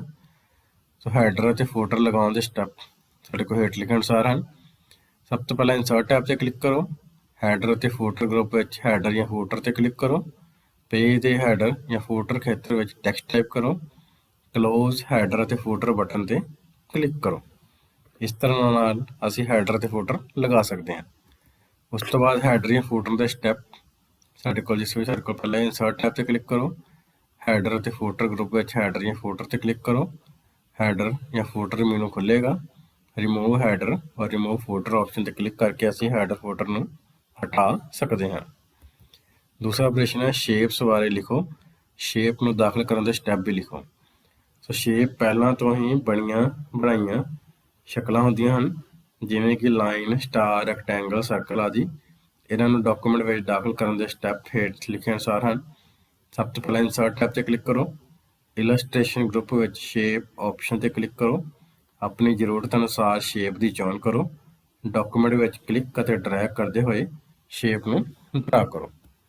ਤੀਸਰਾ ਪ੍ਰਸ਼ਨ ਹੈ ਸਮਾਰਟ ਆਰਟ ਗ੍ਰਾਫਿਕ ਕੀ ਹੁੰਦੀ ਹੈ, ਅਸੀਂ ਇਸ ਨੂੰ ਕਿਵੇਂ ਦਾਖਲ ਕਰ ਸਕਦੇ ਹਾਂ। ਸੋ ਇਹ ਵਿਸ਼ੇਸ਼ ਕਿਸਮ ਦੇ ਗ੍ਰਾਫਿਕਸ ਹੁੰਦੇ ਹਨ। ਇਹਨਾਂ ਦੀ ਵਰਤੋਂ ਸੂਚਨਾ ਨੂੰ ਤਸਵੀਰਾਂ ਦੇ ਰੂਪ ਵਿੱਚ ਪੇਸ਼ ਕਰਨ ਲਈ ਕੀਤੀ ਜਾਂਦੀ ਹੈ। ਸਮਾਰਟ ਆਰਟ ਨੂੰ ਡਾਕੂਮੈਂਟ ਵਿੱਚ ਦਾਖਲ ਕਰਨ ਦੇ ਸਟੈਪ ਹੇਠ ਲਿਖੇ ਅਨੁਸਾਰ ਹਨ। ਸਭ ਤੋਂ ਪਹਿਲਾਂ ਇੰਸਰਟ ਟੈਬ 'ਤੇ ਕਲਿੱਕ ਕਰੋ। ਇਲਸਟ੍ਰੇਸ਼ਨ ਗਰੁੱਪ ਵਿੱਚ ਸਮਾਰਟ ਆਰਟ ਆਪਸ਼ਨ 'ਤੇ ਕਲਿੱਕ ਕਰੋ। ਆਪਣੀ ਜ਼ਰੂਰਤ ਅਨੁਸਾਰ ਸਮਾਰਟ ਆਰਟ ਗ੍ਰਾਫਿਕਸ ਦੀ ਚੋਣ ਕਰੋ। ਸਮਾਰਟ ਆਰਟ ਗ੍ਰਾਫਿਕਸ ਵਿੱਚ ਸੂਚਨਾ ਦਾਖਲ ਕਰੋ। ਚੌਥਾ ਪ੍ਰਸ਼ਨ ਹੈ ਵਰਡ ਆਰਟ ਬਾਰੇ ਲਿਖੋ। ਵਰਡ ਆਰਟ ਨੂੰ ਦਾਖਲ ਕਰਨ ਦੇ ਸਟੈਪ ਵੀ ਲਿਖੋ। ਸੋ ਡਾਕੂਮੈਂਟ ਵਿੱਚ ਵਰਡ ਆਰਟ ਦੀ ਵਰਤੋਂ ਸਪੈਸ਼ਲ ਟੈਕਸਟ ਇਫੈਕਟ ਦਾਖਲ ਕਰਨ ਲਈ ਕੀਤੀ ਜਾਂਦੀ ਹੈ। ਵਰਡ ਆਰਟ ਟੈਕਸਟ ਆਬਜੈਕਟ ਹੁੰਦੇ ਹਨ। ਵਰਡ ਆਰਟ ਨੂੰ ਡਾਕੂਮੈਂਟ ਵਿੱਚ ਦਾਖਲ ਕਰਨ ਦੇ ਸਟੈਪ ਹੇਠ ਲਿਖੇ ਅਨੁਸਾਰ ਹਨ। ਸਭ ਤੋਂ ਪਹਿਲਾਂ ਇੰਸਰਟ ਟੈਬ 'ਤੇ ਕਲਿੱਕ ਕਰੋ। ਟੈਕਸਟ ਗਰੁੱਪ ਵਿੱਚ ਵਰਡ ਆਰਟ ਆਪਸ਼ਨ 'ਤੇ ਕਲਿੱਕ ਕਰੋ। ਆਪਣੀ ਜ਼ਰੂਰਤ ਅਨੁਸਾਰ ਵਰਡ ਆਰਟ ਆਬਜੈਕਟ ਦੀ ਚੋਣ ਕਰੋ। ਵਰਡ ਆਰਟ ਵਿੱਚ ਟੈਕਸਟ ਦਾਖਲ ਕਰੋ। ਉਸ ਤੋਂ ਬਾਅਦ ਸਾਡੇ ਕੋਲ ਪੰਜਵਾਂ ਪ੍ਰਸ਼ਨ ਹੈ ਸਿੰਬਲ ਕੀ ਹੁੰਦੇ ਹਨ, ਸਿੰਬਲ ਨੂੰ ਦਾਖਲ ਕਿਵੇਂ ਕੀਤਾ ਜਾਂਦਾ ਹੈ। ਸੋ ਸਿੰਬਲ ਕੁਝ ਖਾਸ ਚਿੰਨ੍ਹ ਹੁੰਦੇ ਹਨ ਜੋ ਆਮ ਤੌਰ 'ਤੇ ਕੀਬੋਰਡ ਉੱਪਰ ਉਪਲਬਧ ਨਹੀਂ ਹੁੰਦੇ। ਇਹਨਾਂ ਚਿੰਨ੍ਹਾਂ ਨੂੰ ਅਸੀਂ ਆਪਣੇ ਡਾਕੂਮੈਂਟ ਵਿੱਚ ਦਾਖਲ ਕਰ ਸਕਦੇ ਹਾਂ, ਜਿਸ ਦੇ ਸਟੈਪ ਹੇਠ ਲਿਖੇ ਅਨੁਸਾਰ ਹਨ। ਪਹਿਲਾ ਇੰਸਰਟ ਟੈਬ 'ਤੇ ਕਲਿੱਕ ਕਰੋ। ਦੂਸਰਾ ਸਿੰਬਲ ਗਰੁੱਪ ਵਿੱਚ ਸਿੰਬਲ ਬਟਨ 'ਤੇ ਕਲਿੱਕ ਕਰੋ। ਤੀਸਰਾ ਹੈ ਆਪਣੀ ਜ਼ਰੂਰਤ ਅਨੁਸਾਰ ਸਿੰਬਲ ਉੱਤੇ ਕਲਿੱਕ ਕਰੋ। ਉਸ ਤੋਂ ਬਾਅਦ ਸਾਡੇ ਕੋਲ ਪੰਜਵੇਂ ਪਾਰਟ ਦੀਆਂ ਖਾਲੀ ਥਾਵਾਂ, ਜਿਸ ਵਿੱਚ ਸਾਡੇ ਕੋਲ ਪਹਿਲੀ ਖਾਲੀ ਥਾਂ ਹੈ ਟੈਕਸਟ ਨੂੰ ਸਿਲੈਕਟ ਕਰਨ ਉਪਰੰਤ ਡੈਸ਼ ਟੈਬ ਦਿਖਾਈ ਦਿੰਦਾ ਹੈ। ਤਾਂ ਸਾਡੇ ਕੋਲ ਦੇ ਆਪਸ਼ਨ ਹੈ format, page layout view, insert ਜਾਂ ਵਿਊ। ਤਾਂ ਸਾਡੇ ਕੋਲ ਦਾ ਸਹੀ ਉੱਤਰ ਹੈ ਤਸਵੀਰ ਨੂੰ ਸਿਲੈਕਟ ਕਰਨ ਉਪਰੰਤ ਫਾਰਮੈਟ ਟੈਬ ਦਿਖਾਈ ਦਿੰਦਾ ਹੈ। ਉਸ ਤੋਂ ਬਾਅਦ ਸਾਡੇ ਕੋਲ ਦੂਸਰੀ ਖਾਲੀ ਥਾਂ, ਅਸੀਂ ਰੈਪ ਟੈਕਸਟ ਕਰਦੇ ਹੋਏ ਡੈਸ਼ ਆਪਸ਼ਨ ਵਰਤ ਸਕਦੇ ਹਾਂ। ਸਾਡੇ ਕੋਲ ਜੋ ਆਪਸ਼ਨ ਹੈ ਸਕੁਏਅਰ, ਟਾਈਟ, ਬਿਹਾਈਂਡ ਟੈਕਸਟ ਜਾਂ ਉਪਰੋਕਤ ਸਾਰੇ। ਤਾਂ ਸਾਡੇ ਕੋਲ ਸਹੀ ਉੱਤਰ ਹੈ ਅਸੀਂ ਰੈਪ ਟੈਕਸਟ ਕਰਦੇ ਹੋਏ ਉਪਰੋਕਤ ਸਾਰੇ ਆਪਸ਼ਨ ਵਰਤ ਸਕਦੇ ਹਾਂ। ਤੀਸਰਾ ਸਾਡੇ ਕੋਲ ਤਸਵੀਰ ਦੇ ਕਿਸੇ ਬਿਲੋੜੇ ਹਿੱਸੇ ਨੂੰ ਹਟਾਉਣ ਲਈ ਡੈਸ਼ ਆਪਸ਼ਨ ਦੀ ਵਰਤੋਂ ਕੀਤੀ ਜਾਂਦੀ ਹੈ। ਸਾਡੇ ਕੋਲ ਜੋ ਆਪਸ਼ਨ ਹੈ ਕ੍ਰੌਪ, ਰੋਟੇਟ, ਗਰੁੱਪ ਜਾਂ ਕੰਪਰੈਸ। ਸਾਡੇ ਕੋਲ ਸਹੀ ਉੱਤਰ ਹੈ ਤਸਵੀਰ ਦੇ ਕਿਸੇ ਬਿਲੋੜੇ ਹਿੱਸੇ ਨੂੰ ਹਟਾਉਣ ਲਈ ਕ੍ਰੌਪ ਆਪਸ਼ਨ ਦੀ ਵਰਤੋਂ ਕੀਤੀ ਜਾਂਦੀ ਹੈ। ਉਸ ਤੋਂ ਬਾਅਦ ਸਾਡੇ ਕੋਲ ਚੌਥੀ ਖਾਲੀ ਥਾਂ ਲੈਂਡਸਕੇਪ ਦਾ ਮਤਲਬ ਹੈ ਕਿ ਪੇਜ ਨੂੰ ਡੈਸ਼ ਹਟ ਕੀਤਾ ਜਾਂਦਾ ਹੈ। ਸਾਡੇ ਕੋਲ ਜੋ ਆਪਸ਼ਨ ਹੈ ਵਰਟੀਕਲੀ, ਹੌਰੀਜੈਂਟਲ, ਉਪਰੋਕਤ ਦੋਨੋਂ ਜਾਂ ਕੋਈ ਨਹੀਂ। ਸਾਡੇ ਕੋਲ ਸਹੀ ਉੱਤਰ ਹੈ ਲੈਂਡਸਕੇਪ ਦਾ ਮਤਲਬ ਹੈ ਕਿ ਪੇਜ ਨੂੰ ਵਰਟੀਕਲੀ ਸੈੱਟ ਕੀਤਾ ਜਾਂਦਾ ਹੈ। ਉਸ ਤੋਂ ਬਾਅਦ ਪੰਜਵੀਂ ਖਾਲੀ ਥਾਂ ਅਸੀਂ ਅੱਖਰਾਂ ਦੀ ਗਿਣਤੀ ਨੂੰ ਵਿੰਡੋ ਦੇ ਹੇਠਲੇ ਪਾਸੇ ਡੈਸ਼ ਬਾਰ ਵਿੱਚ ਲੱਭ ਸਕਦੇ ਹਾਂ। ਸਾਡੇ ਕੋਲ ਜੋ ਆਪਸ਼ਨ ਹੈ ਟਾਸਕ ਬਾਰ, ਸਟੇਟਸ ਬਾਰ, ਟਾਈਟਲ ਬਾਰ ਜਾਂ ਸਕਰੋਲ ਬਾਰ। ਸਾਡੇ ਕੋਲ ਸਹੀ ਉੱਤਰ ਹੈ ਅਸੀਂ ਅੱਖਰਾਂ ਦੀ ਗਿਣਤੀ ਨੂੰ ਵਿੰਡੋ ਦੇ ਹੇਠਲੇ ਪਾਸੇ ਸਟੇਟਸ ਬਾਰ ਵਿੱਚ ਲੱਭ ਸਕਦੇ ਹਾਂ। ਅੱਗੇ ਸਾਡੇ ਕੋਲ ਸਹੀ ਗਲਤ ਦੱਸੋ। ਪਹਿਲਾਂ ਸਾਡੇ ਕੋਲ ਸਹੀ ਗਲਤ ਹੈ ਕਾਲਮ ਆਪਸ਼ਨ ਟੈਕਸਟ ਨੂੰ 2 ਜਾਂ 2 ਤੋਂ ਵੱਧ ਭਾਗਾਂ ਵਿੱਚ ਵੰਡਦਾ ਹੈ, ਸਹੀ। ਦੂਸਰੀ ਸਾਡੇ ਕੋਲ ਸਹੀ ਗਲਤ ਹੈ ਲੈਂਡਸਕੇਪ ਦਾ ਮਤਲਬ ਹੈ ਕਿ ਪੇਜ ਨੂੰ ਵਰਟੀਕਲੀ ਸੈੱਟ ਕੀਤਾ ਹੋਇਆ ਹੈ, ਸਹੀ। ਤੀਸਰਾ ਹੈ ਗਰੁੱਪ ਆਪਸ਼ਨ ਦੀ ਮਦਦ ਨਾਲ ਦੋ ਜਾਂ ਵੱਧ ਤਸਵੀਰਾਂ ਇਕੱਠੀਆਂ ਹੋ ਜਾਂਦੀਆਂ ਹਨ, ਜਿਵੇਂ ਕਿ ਉਹ ਇੱਕ ਹੀ ਆਬਜੈਕਟ ਹੋਵੇ। ਸਹੀ।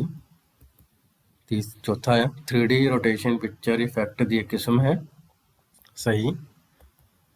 ਲਾਸਟ ਹੈ ਸਾਨੂੰ ਤਸਵੀਰ ਦੀ ਬੈਕਗਰਾਉਂਡ ਹਟਾਉਣ ਦੇ ਨਾਲ ਤਸਵੀਰ ਦੀ ਸਾਫ਼ ਦਿੱਖ ਪ੍ਰਾਪਤ ਹੁੰਦੀ ਹੈ। ਸਹੀ। ਅੱਗੇ ਸਾਡੇ ਕੋਲ ਛੋਟੇ ਉੱਤਰ ਵਾਲੇ ਪ੍ਰਸ਼ਨ। ਕਲਰ ਆਪਸ਼ਨ ਦੀਆਂ 3 ਸ਼੍ਰੇਣੀਆਂ ਕਿਹੜੀਆਂ ਹਨ? ਸਾਡੇ ਕੋਲ ਪਹਿਲੀ ਹੈ ਕਲਰ ਸੈਚੂਰੇਸ਼ਨ, ਦੂਸਰਾ ਕਲਰ ਟੋਨ, ਤੀਸਰਾ ਹੈ ਰੀਕਲਰ। ਅੱਗੇ ਸਾਡੇ ਕੋਲ ਦੂਸਰਾ ਪ੍ਰਸ਼ਨ ਹੈ ਕੰਪਰੈਸ ਪਿਕਚਰ ਤੋਂ ਤੁਸੀਂ ਕੀ ਸਮਝਦੇ ਹੋ? ਸੋ ਕੰਪਰੈਸ ਪਿਕਚਰ ਦੀ ਆਪਸ਼ਨ ਫਾਰਮੈਟ ਟੈਬ ਵਿੱਚ ਐਡਜਸਟ ਗਰੁੱਪ ਵਿੱਚ ਹੁੰਦੀ ਹੈ। ਇਸ ਆਪਸ਼ਨ ਦੀ ਵਰਤੋਂ ਨਾਲ ਫਾਈਲ ਦਾ ਸਾਈਜ਼ ਘਟਾਇਆ ਜਾ ਸਕਦਾ ਹੈ। MS ਵਰਡ ਵਿੱਚ ਤਸਵੀਰਾਂ ਨੂੰ ਕੰਪਰੈਸ ਕਰਕੇ ਰੈਜ਼ੋਲੂਸ਼ਨ ਘਟਾ ਕੇ ਅਤੇ ਕ੍ਰੌਪ ਕੀਤੇ ਖੇਤਰਾਂ ਨੂੰ ਡਿਲੀਟ ਕਰਕੇ ਫਾਈਲ ਦਾ ਸਾਈਜ਼ ਘਟਾਇਆ ਜਾ ਸਕਦਾ ਹੈ। ਤੀਸਰਾ ਪ੍ਰਸ਼ਨ ਹੈ ਰੀਸੈਟ ਪਿਕਚਰ ਬਾਰੇ ਲਿਖੋ।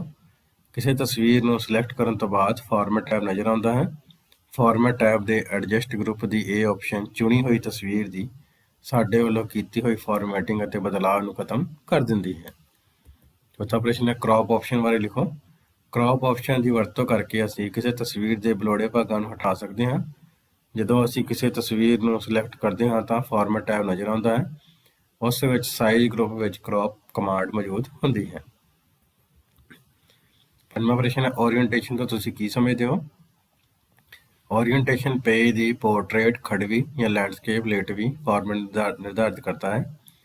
लैंडस्केप ਦਾ ਮਤਲਬ ਹੈ ਕਿ ਪੇਜ ਨੂੰ ਵਰਟੀਕਲ ਜਾਂ ਖੜਵੇ ਪਾਸੇ ਸੈੱਟ ਕੀਤਾ ਹੋਇਆ ਹੈ ਅਤੇ ਪੋਰਟਰੇਟ ਦਾ ਮਤਲਬ ਹੈ ਕਿ ਪੇਜ ਨੂੰ ਲੇਟਵੀ ਦਿਸ਼ਾ ਵਿੱਚ ਸੈੱਟ ਕੀਤਾ ਹੋਇਆ ਹੈ। ਉਸ ਤੋਂ ਬਾਅਦ ਸਾਡੇ ਕੋਲ ਵੱਡੇ ਉੱਤਰ ਵਾਲੇ ਪ੍ਰਸ਼ਨ। ਪਹਿਲਾ ਪ੍ਰਸ਼ਨ ਹੈ ਵਾਟਰਮਾਰਕ ਕੀ ਹੁੰਦਾ ਹੈ? ਵਰਡ ਡਾਕੂਮੈਂਟ ਵਿੱਚ ਵਾਟਰਮਾਰਕ ਦਾਖਲ ਕਰਨ ਦੇ ਸਟੈਪ ਲਿਖੋ। ਸੋ ਵਾਟਰਮਾਰਕ ਟੈਕਸਟ ਜਾਂ ਤਸਵੀਰਾਂ ਹੁੰਦੀਆਂ ਹਨ ਜੋ ਡਾਕੂਮੈਂਟ ਵਿੱਚ ਟੈਕਸਟ ਦੇ ਪਿੱਛੇ ਨਜ਼ਰ ਆਉਂਦੀਆਂ ਹਨ। ਵਰਡ ਵਿੱਚ ਸਾਨੂੰ ਬਣੇ ਬਣਾਏ ਵਾਟਰਮਾਰਕ ਦੀ ਗੈਲਰੀ ਮਿਲਦੀ ਹੈ ਜਾਂ ਅਸੀਂ ਨਵਾਂ ਵਾਟਰਮਾਰਕ ਬਣਾ ਕੇ ਡਾਕੂਮੈਂਟ ਦੇ ਪਿਛਲੇ ਪਾਸੇ ਸੈੱਟ ਕਰ ਸਕਦੇ ਹਾਂ। ਸੋ ਵਰਡ ਡਾਕੂਮੈਂਟ ਵਿੱਚ ਵਾਟਰਮਾਰਕ ਲਗਾਉਣ ਦੇ ਸਟੈਪ ਹੇਠ ਲਿਖੇ ਅਨੁਸਾਰ ਹਨ, ਜਿਸ ਵਿੱਚ ਸਭ ਤੋਂ ਪਹਿਲਾਂ ਪੇਜ ਲੇਆਊਟ ਟੈਬ 'ਤੇ ਕਲਿੱਕ ਕਰੋ। ਪੇਜ ਬੈਕਗਰਾਉਂਡ ਗਰੁੱਪ ਵਿੱਚ ਵਾਟਰਮਾਰਕ ਆਪਸ਼ਨ 'ਤੇ ਕਲਿੱਕ ਕਰੋ।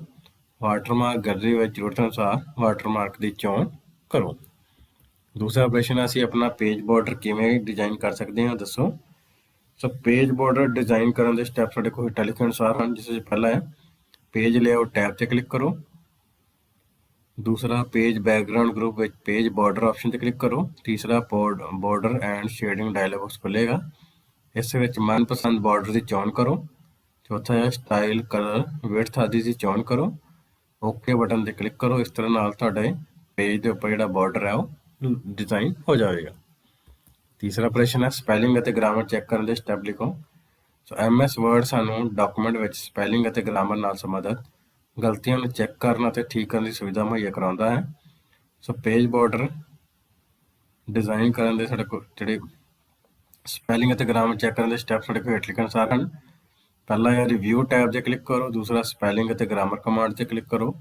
ਤੀਸਰਾ ਪੁਆਇੰਟ ਹੈ ਸਪੈਲਿੰਗ ਅਤੇ ਗ੍ਰਾਮਰ ਡਾਇਲੌਗ ਬਾਕਸ ਵਿੱਚ ਦਿੱਤੇ ਗਏ ਸੁਝਾਅ ਅਨੁਸਾਰ ਆਪਣੀ ਸਮਝ ਅਨੁਸਾਰ ਗਲਤੀਆਂ ਠੀਕ ਕਰੋ। ਲਾਸਟ ਹੈ ਕਲੋਜ਼ ਬਟਨ ਉੱਤੇ ਕਲਿੱਕ ਕਰੋ। ਚੌਥਾ ਪ੍ਰਸ਼ਨ ਹੈ ਡਾਕੂਮੈਂਟ ਨੂੰ ਪ੍ਰਿੰਟ ਕਰਨ ਦੇ ਸਟੈਪ ਦੱਸੋ। ਸਭ ਤੋਂ ਪਹਿਲਾ ਪੁਆਇੰਟ ਹੈ ਕੀਬੋਰਡ ਤੋਂ Ctrl+ ਕੀ ਇਕੱਠੇ ਦਬਾਓ। ਪ੍ਰਿੰਟ ਪੈਨ ਨਜ਼ਰ ਆਵੇਗਾ। ਇਸ ਵਿੱਚ ਉਹਨਾਂ ਪੇਜਾਂ ਦੀ ਰੇਂਜ ਸਿਲੈਕਟ ਕਰੋ ਜਿਨ੍ਹਾਂ ਨੂੰ ਤੁਸੀਂ ਪ੍ਰਿੰਟ ਕਰਨਾ ਚਾਹੁੰਦੇ ਹੋ। ਤੀਸਰਾ ਪੁਆਇੰਟ ਹੈ ਨੰਬਰ ਆਫ ਕਾਪੀ ਦੀ ਚੋਣ ਕਰੋ। ਚੌਥਾ ਪੁਆਇੰਟ ਹੈ ਜ਼ਰੂਰਤ ਅਨੁਸਾਰ ਹੋਰ ਆਪਸ਼ਨਾਂ ਦੀ ਚੋਣ ਕਰੋ। ਪੰਜਵਾਂ ਪੁਆਇੰਟ ਹੈ ਪ੍ਰਿੰਟ ਬਟਨ 'ਤੇ ਕਲਿੱਕ ਕਰੋ। ਉਸ ਤੋਂ ਬਾਅਦ ਸਾਡੇ ਕੋਲ ਅਗਲਾ ਪ੍ਰਸ਼ਨ ਹੈ ਆਰਟਿਸਟਿਕ ਇਫੈਕਟ ਕੀ ਹੁੰਦਾ ਹੈ। ਆਰਟਿਸਟਿਕ ਇਫੈਕਟ ਦੀ ਵਰਤੋਂ ਕਿਵੇਂ ਕੀਤੀ ਜਾਂਦੀ ਹੈ। ਸੋ ਆਰਟਿਸਟਿਕ ਇਫੈਕਟ ਇੱਕ ਖਾਸ ਕਿਸਮ ਦੇ ਪ੍ਰਭਾਵ ਹੁੰਦੇ ਹਨ ਜੋ ਤਸਵੀਰ ਉੱਪਰ ਲਗਾਏ ਜਾ ਸਕਦੇ ਹਨ। ਇਸ ਨਾਲ ਅਸੀਂ ਕਿਸੇ ਤਸਵੀਰ ਦੀ ਦਿੱਖ ਨੂੰ ਇਸ ਤਰ੍ਹਾਂ ਬਣਾ ਸਕਦੇ ਹਾਂ ਜਿਵੇਂ ਕਿ ਉਹ ਹੱਥ ਨਾਲ ਬਣਾਈ ਜਾਂ ਪੇਂਟ ਕੀਤੀ ਗਈ ਹੋਵੇ। ਆਰਟਿਸਟਿਕ ਇਫੈਕਟ ਲਗਾਉਣ ਦੇ ਸਟੈਪ ਸਾਡੇ ਕੋਲ ਹੇਠ ਲਿਖੇ ਅਨੁਸਾਰ ਹਨ, ਜਿਸ ਵਿੱਚ ਸਭ ਤੋਂ ਪਹਿਲਾਂ ਤਸਵੀਰ ਦੀ ਚੋਣ ਕਰੋ, ਫਿਰ ਫਾਰਮੈਟ ਟੈਬ ਦੀ ਚੋਣ ਕਰੋ, artistic effect drop down arrow 'ਤੇ ਕਲਿੱਕ ਕਰੋ, ਜ਼ਰੂਰਤ ਅਨੁਸਾਰ ਸਟਾਈਲ ਦੀ ਚੋਣ ਕਰੋ। ਅੱਗੇ ਸਾਡੇ ਕੋਲ ਪਾਰਟ ਨੰਬਰ 6 ਦੀਆਂ ਖਾਲੀ ਥਾਵਾਂ ਭਰੋ, ਜਿਸ ਵਿੱਚ ਪਹਿਲੀ ਖਾਲੀ ਥਾਂ ਹੈ ਮਲਟੀਮੀਡੀਆ ਸ਼ਬਦ। ਦੋ ਸ਼ਬਦਾਂ ਦਾ ਸੁਮੇਲ ਹੈ। ਇਹ ਹਨ ਡੈਸ਼ ਅਤੇ ਡੈਸ਼। ਸਾਡੇ ਕੋਲ ਜੋ ਆਪਸ਼ਨ ਹੈ ਤਸਵੀਰਾਂ, ਆਵਾਜ਼ਾਂ, ਆਡੀਓ ਵੀਡੀਓ, ਮਲਟੀਮੀਡੀਆ ਜਾਂ ਹਾਰਡਵੇਅਰ ਸਾਫਟਵੇਅਰ। ਸਾਡੇ ਕੋਲ ਸਹੀ ਉੱਤਰ ਹੈ ਮਲਟੀਮੀਡੀਆ ਸ਼ਬਦ। ਦੋ ਸ਼ਬਦਾਂ ਦਾ ਸੁਮੇਲ ਹੈ ਇਹ ਹਨ ਮਲਟੀ ਅਤੇ ਮੀਡੀਆ। ਦੂਸਰੀ ਖਾਲੀ ਥਾਂ ਹੈ ਐਨੀਮੇਸ਼ਨ ਦੋ ਤਰ੍ਹਾਂ ਦੀ ਹੁੰਦੀ ਹਨ। ਇਹ ਹਨ ਡੈਸ਼ ਅਤੇ ਡੈਸ਼। ਸਾਡੇ ਕੋਲ ਦੇ ਆਪਸ਼ਨ ਹੈ ਐਨਾਲੋਗ, ਡਿਜੀਟਲ, ਸਟੈਟਿਕ, ਹਾਈਪਰ, ਰਾਸਟਰ, ਬਿਟਮੈਪ ਜਾਂ ਪਾਥ ਫਰੇਮ। ਸੋ ਸਾਡੇ ਕੋਲ ਦਾ ਸਹੀ ਉੱਤਰ ਹੈ ਐਨੀਮੇਸ਼ਨ ਦੋ ਤਰ੍ਹਾਂ ਦੀ ਹੁੰਦੀ ਹੈ। ਇਹ ਹਨ ਪਾਥ ਅਤੇ ਫਰੇਮ। ਤੀਸਰਾ ਖਾਲੀ ਥਾਂ ਹੈ ਮਲਟੀਮੀਡੀਆ ਲਈ ਡੈਸ਼ ਅਤੇ ਡੈਸ਼ ਜ਼ਰੂਰਤਾਂ ਹਨ। ਸਾਡੇ ਕੋਲ ਦੇ ਸਹੀ ਜਿਹੜੇ ਆਪਸ਼ਨ ਹੈ ਤਸਵੀਰਾਂ, ਆਵਾਜ਼ਾਂ, ਐਨਾਲੋਗ, ਡਿਜੀਟਲ, ਹਾਰਡਵੇਅਰ, ਸੌਫਟਵੇਅਰ ਜਾਂ ਮਲਟੀਮੀਡੀਆ। ਸੋ ਮਲਟੀਮੀਡੀਆ ਲਈ ਹਾਰਡਵੇਅਰ ਅਤੇ ਸੌਫਟਵੇਅਰ ਮੁੱਖ ਜ਼ਰੂਰਤਾਂ ਹਨ। ਉਸ ਤੋਂ ਬਾਅਦ ਚੌਥੀ ਖਾਲੀ ਥਾਂ ਹੈ ਇਨਪੁਟ ਯੰਤਰਾਂ ਵਿੱਚ ਡੈਸ਼ ਅਤੇ ਡੈਸ਼ ਸ਼ਾਮਲ ਹੁੰਦੇ ਹਨ। ਸਾਡੇ ਕੋਲ ਦੇ ਆਪਸ਼ਨ ਹੈ monitor, printer, RAM, hard disk, keyboard, mouse ਜਾਂ ਹਾਰਡਵੇਅਰ, ਸੌਫਟਵੇਅਰ। ਸਾਡੇ ਕੋਲ ਦਾ ਸਹੀ ਉੱਤਰ ਹੈ ਇਨਪੁਟ ਯੰਤਰਾਂ ਵਿੱਚ ਕੀਬੋਰਡ ਅਤੇ ਮਾਊਸ ਸ਼ਾਮਲ ਹੁੰਦੇ ਹਨ। ਪੰਜਵੀਂ ਖਾਲੀ ਥਾਂ ਹੈ ਮਲਟੀਮੀਡੀਆ ਵਿੱਚ ਟੈਕਸਟ ਡੈਸ਼ ਅਤੇ ਡੈਸ਼ ਹੁੰਦਾ ਹੈ। ਸਾਡੇ ਕੋਲ ਦਾ ਆਪਸ਼ਨ ਹੈ ਐਨਾਲੋਗ, ਡਿਜੀਟਲ, ਰਾਸਟਰ, ਬਿਟਮੈਪ, ਸਟੈਟਿਕ, ਹਾਈਪਰ ਜਾਂ ਪਾਥ ਫਰੇਮ। ਸਾਡੇ ਕੋਲ ਸਹੀ ਉੱਤਰ ਹੈ ਮਲਟੀਮੀਡੀਆ ਵਿੱਚ ਟੈਕਸਟ, ਸਟੈਟਿਕ ਅਤੇ ਹਾਈਪਰ ਹੁੰਦਾ ਹੈ। ਅੱਗੇ ਸਾਡੇ ਕੋਲ ਸਹੀ ਗੱਲ ਦੱਸੋ। ਪਹਿਲਾ ਹੈ ਮਲਟੀਮੀਡੀਆ ਲਈ ਹਾਰਡਵੇਅਰ ਅਤੇ ਸੌਫਟਵੇਅਰ ਜ਼ਰੂਰੀ ਤੱਤ ਹਨ। ਸਹੀ। ਵੀਡੀਓ ਦੀਆਂ ਦੋ ਕਿਸਮਾਂ ਹਨ, ਐਨਾਲੋਗ ਅਤੇ ਡਿਜੀਟਲ ਵੀਡੀਓ। ਸਹੀ। ਤੀਸਰਾ ਹੈ ਟੈਕਸਟ ਦੀਆਂ ਤਿੰਨ ਕਿਸਮਾਂ ਹੁੰਦੀਆਂ ਹਨ। ਗਲਤ। ਚੌਥਾ ਹੈ ਐਨੀਮੇਸ਼ਨ ਦੀਆਂ ਦੋ ਕਿਸਮਾਂ ਹੁੰਦੀਆਂ ਹਨ, ਪਾਥ ਐਨੀਮੇਸ਼ਨ ਅਤੇ ਟੈਕਸਟ ਐਨੀਮੇਸ਼ਨ। ਗਲਤ। ਪੰਜਵਾਂ ਹੈ ਸਿੱਖਿਆ ਦੇ ਖੇਤਰ ਵਿੱਚ ਮਲਟੀਮੀਡੀਆ ਦੀ ਕੋਈ ਜ਼ਰੂਰਤ ਨਹੀਂ ਹੁੰਦੀ। ਗਲਤ। ਅੱਗੇ ਸਾਡੇ ਕੋਲ ਛੋਟੇ ਉੱਤਰਾਂ ਵਾਲੇ ਪ੍ਰਸ਼ਨ ਹੈ, ਜਿਸ ਵਿੱਚ ਸਾਡੇ ਕੋਲ ਪਹਿਲਾ ਪ੍ਰਸ਼ਨ ਹੈ ਮਲਟੀਮੀਡੀਆ ਤੋਂ ਕੀ ਭਾਵ ਹੈ। ਸਾਡੇ ਕੋਲ ਇਸਦਾ ਉੱਤਰ ਹੈ ਮਲਟੀਮੀਡੀਆ ਸ਼ਬਦ ਦੋ ਸ਼ਬਦਾਂ ਮਲਟੀ ਅਤੇ ਮੀਡੀਆ ਤੋਂ ਮਿਲ ਕੇ ਬਣਿਆ ਹੈ। ਮਲਟੀ ਤੋਂ ਭਾਵ ਹੈ ਦੋ ਜਾਂ ਦੋ ਤੋਂ ਵੱਧ ਅਤੇ ਮੀਡੀਆ ਤੋਂ ਭਾਵ ਹੈ ਮਾਧਿਅਮ। ਇਸ ਤਰ੍ਹਾਂ ਮਲਟੀਮੀਡੀਆ ਇੱਕ ਅਜਿਹੀ ਤਕਨੀਕ ਹੈ ਜਿਸ ਵਿੱਚ ਕਈ ਤਰ੍ਹਾਂ ਦੇ ਮਾਧਿਅਮਾਂ ਦੀ ਵਰਤੋਂ ਕਰਕੇ ਸੂਚਨਾ ਦਾ ਪ੍ਰਸਾਰ ਕੀਤਾ ਜਾਂਦਾ ਹੈ। ਦੂਸਰਾ ਪ੍ਰਸ਼ਨ ਹੈ ਐਨੀਮੇਸ਼ਨ ਕੀ ਹੁੰਦੀ ਹੈ। ਐਨੀਮੇਸ਼ਨ ਮਲਟੀਮੀਡੀਆ ਦਾ ਇੱਕ ਭਾਗ ਹੈ। ਐਨੀਮੇਸ਼ਨ ਵਿੱਚ ਸਥਿਰ ਤਸਵੀਰਾਂ ਨੂੰ ਹਿਲਜੁਲ ਕਰਦਿਆਂ ਦਿਖਾਇਆ ਜਾਂਦਾ ਹੈ। ਗਤੀਮਾਨ ਕਰਨ ਲਈ ਇਹਨਾਂ ਤਸਵੀਰਾਂ ਉੱਤੇ ਕਈ ਕਿਸਮਾਂ ਦੇ ਪ੍ਰਭਾਵ ਭਰੇ ਜਾਂਦੇ ਹਨ। ਐਨੀਮੇਸ਼ਨ ਬਣਾਉਣ ਲਈ ਪਾਵਰਪੁਆਇੰਟ, ਫਲੈਸ਼ ਆਦਿ ਸੌਫਟਵੇਅਰ ਵਰਤੇ ਜਾਂਦੇ ਹਨ। ਤੀਸਰਾ ਪ੍ਰਸ਼ਨ ਹੈ ਵੀਡੀਓ ਕੀ ਹੁੰਦੀ ਹੈ। ਵੀਡੀਓ ਮਲਟੀਮੀਡੀਆ ਦਾ ਇੱਕ ਭਾਗ ਹੈ। ਮਲਟੀਮੀਡੀਆ ਵਿੱਚ ਵੀਡੀਓ ਦੀ ਵਰਤੋਂ ਕਿਸੇ ਸੂਚਨਾ ਨੂੰ ਵਧੀਆ ਤਰੀਕੇ ਨਾਲ ਪੇਸ਼ ਕਰਨ ਲਈ ਕੀਤੀ ਜਾਂਦੀ ਹੈ। ਵੀਡੀਓ ਵਿੱਚ ਗਤੀਮਾਨ ਕਰਦੀਆਂ ਤਸਵੀਰਾਂ ਦੇ ਨਾਲ ਨਾਲ ਆਵਾਜ਼ ਨੂੰ ਵੀ ਚਲਾਇਆ ਜਾਂਦਾ ਹੈ। ਚੌਥਾ ਪ੍ਰਸ਼ਨ ਹੈ ਸਲਾਈਡ ਪ੍ਰੈਜੈਂਟੇਸ਼ਨ ਕੀ ਹੁੰਦੀ ਹੈ। ਸਲਾਈਡ ਪ੍ਰੈਜੈਂਟੇਸ਼ਨ ਮਲਟੀਮੀਡੀਆ ਦੀ ਇੱਕ ਵਧੀਆ ਉਦਾਹਰਨ ਹੈ।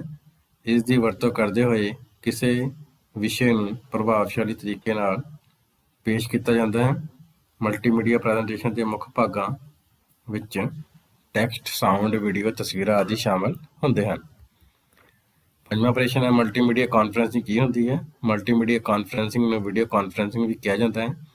ਇਹ ਸੂਚਨਾ ਟੈਕਨੋਲੋਜੀ ਦੀ ਇੱਕ ਪ੍ਰਭਾਵਸ਼ਾਲੀ ਖੇਤਰ ਹੈ। ਇਸ ਦੀ ਵਰਤੋਂ ਨਾਲ ਦੂਰ ਦਰਾਡੇ ਬੈਠੇ ਵਿਅਕਤੀਆਂ ਨਾਲ ਫੇਸ ਟੂ ਫੇਸ ਗੱਲਬਾਤ ਕੀਤੀ ਜਾ ਸਕਦੀ ਹੈ। ਅੱਗੇ ਸਾਡੇ ਕੋਲ ਵੱਡੇ ਉੱਤਰਾਂ ਵਾਲੇ ਪ੍ਰਸ਼ਨ। ਪਹਿਲਾ ਹੈ ਮਲਟੀਮੀਡੀਆ ਦੇ ਭਾਗਾਂ ਬਾਰੇ ਲਿਖੋ। ਸੋ ਮਲਟੀਮੀਡੀਆ ਦੇ ਭਾਗ ਹੇਠ ਲਿਖੇ ਅਨੁਸਾਰ ਹਨ, ਜਿਸ ਵਿੱਚ ਪਹਿਲਾ ਹੈ ਟੈਕਸਟ, ਲਿਖਤੀ ਸੂਚਨਾ ਨੂੰ ਟੈਕਸਟ ਕਿਹਾ ਜਾਂਦਾ ਹੈ। ਦੂਸਰਾ ਸਾਊਂਡ, ਇਹ ਆਵਾਜ਼ ਹੁੰਦੀ ਹੈ ਜੋ ਕਿਸੇ ਵਿਚਾਰ ਨੂੰ ਸਪਸ਼ਟਤਾ ਨਾਲ ਸਮਝਾਉਣ ਵਿੱਚ ਮਦਦ ਕਰਦੀ ਹੈ। ਤੀਸਰਾ ਹੈ ਐਨੀਮੇਸ਼ਨ, ਇਹ ਸਥਿਰ ਤਸਵੀਰਾਂ ਨੂੰ ਹਿਲਜੁਲ ਦਾ ਪ੍ਰਭਾਵ ਪੈਦਾ ਕਰਕੇ ਦਿਖਾਉਂਦੇ ਹਨ। ਚੌਥਾ ਹੈ ਤਸਵੀਰਾਂ ਮਲਟੀਮੀਡੀਆ ਦਾ ਜ਼ਰੂਰੀ ਭਾਗ ਹਨ। ਪੰਜਵਾਂ ਹੈ ਵੀਡੀਓ ਵਿੱਚ ਗਤੀਮਾਨ ਕਰਦੀਆਂ ਤਸਵੀਰਾਂ ਦੇ ਨਾਲ ਨਾਲ ਆਵਾਜ਼ ਵੀ ਹੁੰਦੀ ਹੈ। ਦੂਸਰਾ ਸਾਡੇ ਕੋਲ ਪ੍ਰਸ਼ਨ ਹੈ ਵੱਡਾ, ਮਲਟੀਮੀਡੀਆ ਲਈ ਕੀ ਜ਼ਰੂਰਤਾਂ ਹਨ। ਸੋ ਮਲਟੀਮੀਡੀਆ ਲਈ ਮੁੱਢਲੀਆਂ ਜ਼ਰੂਰਤਾਂ ਹਾਰਡਵੇਅਰ ਅਤੇ ਸੌਫਟਵੇਅਰ ਹਨ। ਇਹ ਸਾਡੇ ਕੋਲ ਹੇਠ ਲਿਖੇ ਅਨੁਸਾਰ ਹਨ। ਜਿਵੇਂ ਪਹਿਲਾ ਹੈ ਹਾਰਡਵੇਅਰ ਜ਼ਰੂਰਤਾਂ। ਸੋ ਹਾਰਡਵੇਅਰ ਜ਼ਰੂਰਤ ਵਿੱਚ ਸਾਡੇ ਕੋਲ ਆਉਂਦਾ ਹੈ ਪਹਿਲਾ ਇਨਪੁਟ ਯੰਤਰ, ਦੂਸਰਾ ਆਊਟਪੁੱਟ ਯੰਤਰ, ਤੀਸਰਾ ਸਟੋਰੇਜ ਯੰਤਰ। ਉਸ ਤੋਂ ਬਾਅਦ ਸੌਫਟਵੇਅਰ ਜ਼ਰੂਰਤਾਂ। ਇਹਨਾਂ ਦੀ ਵਰਤੋਂ ਮਲਟੀਮੀਡੀਆ ਦੇ ਤੱਤਾਂ ਵਿੱਚ ਬਦਲਾਅ ਕਰਨ ਅਤੇ ਪ੍ਰਬੰਧਿਤ ਕਰਨ ਲਈ ਕੀਤੀ ਜਾਂਦੀ ਹੈ।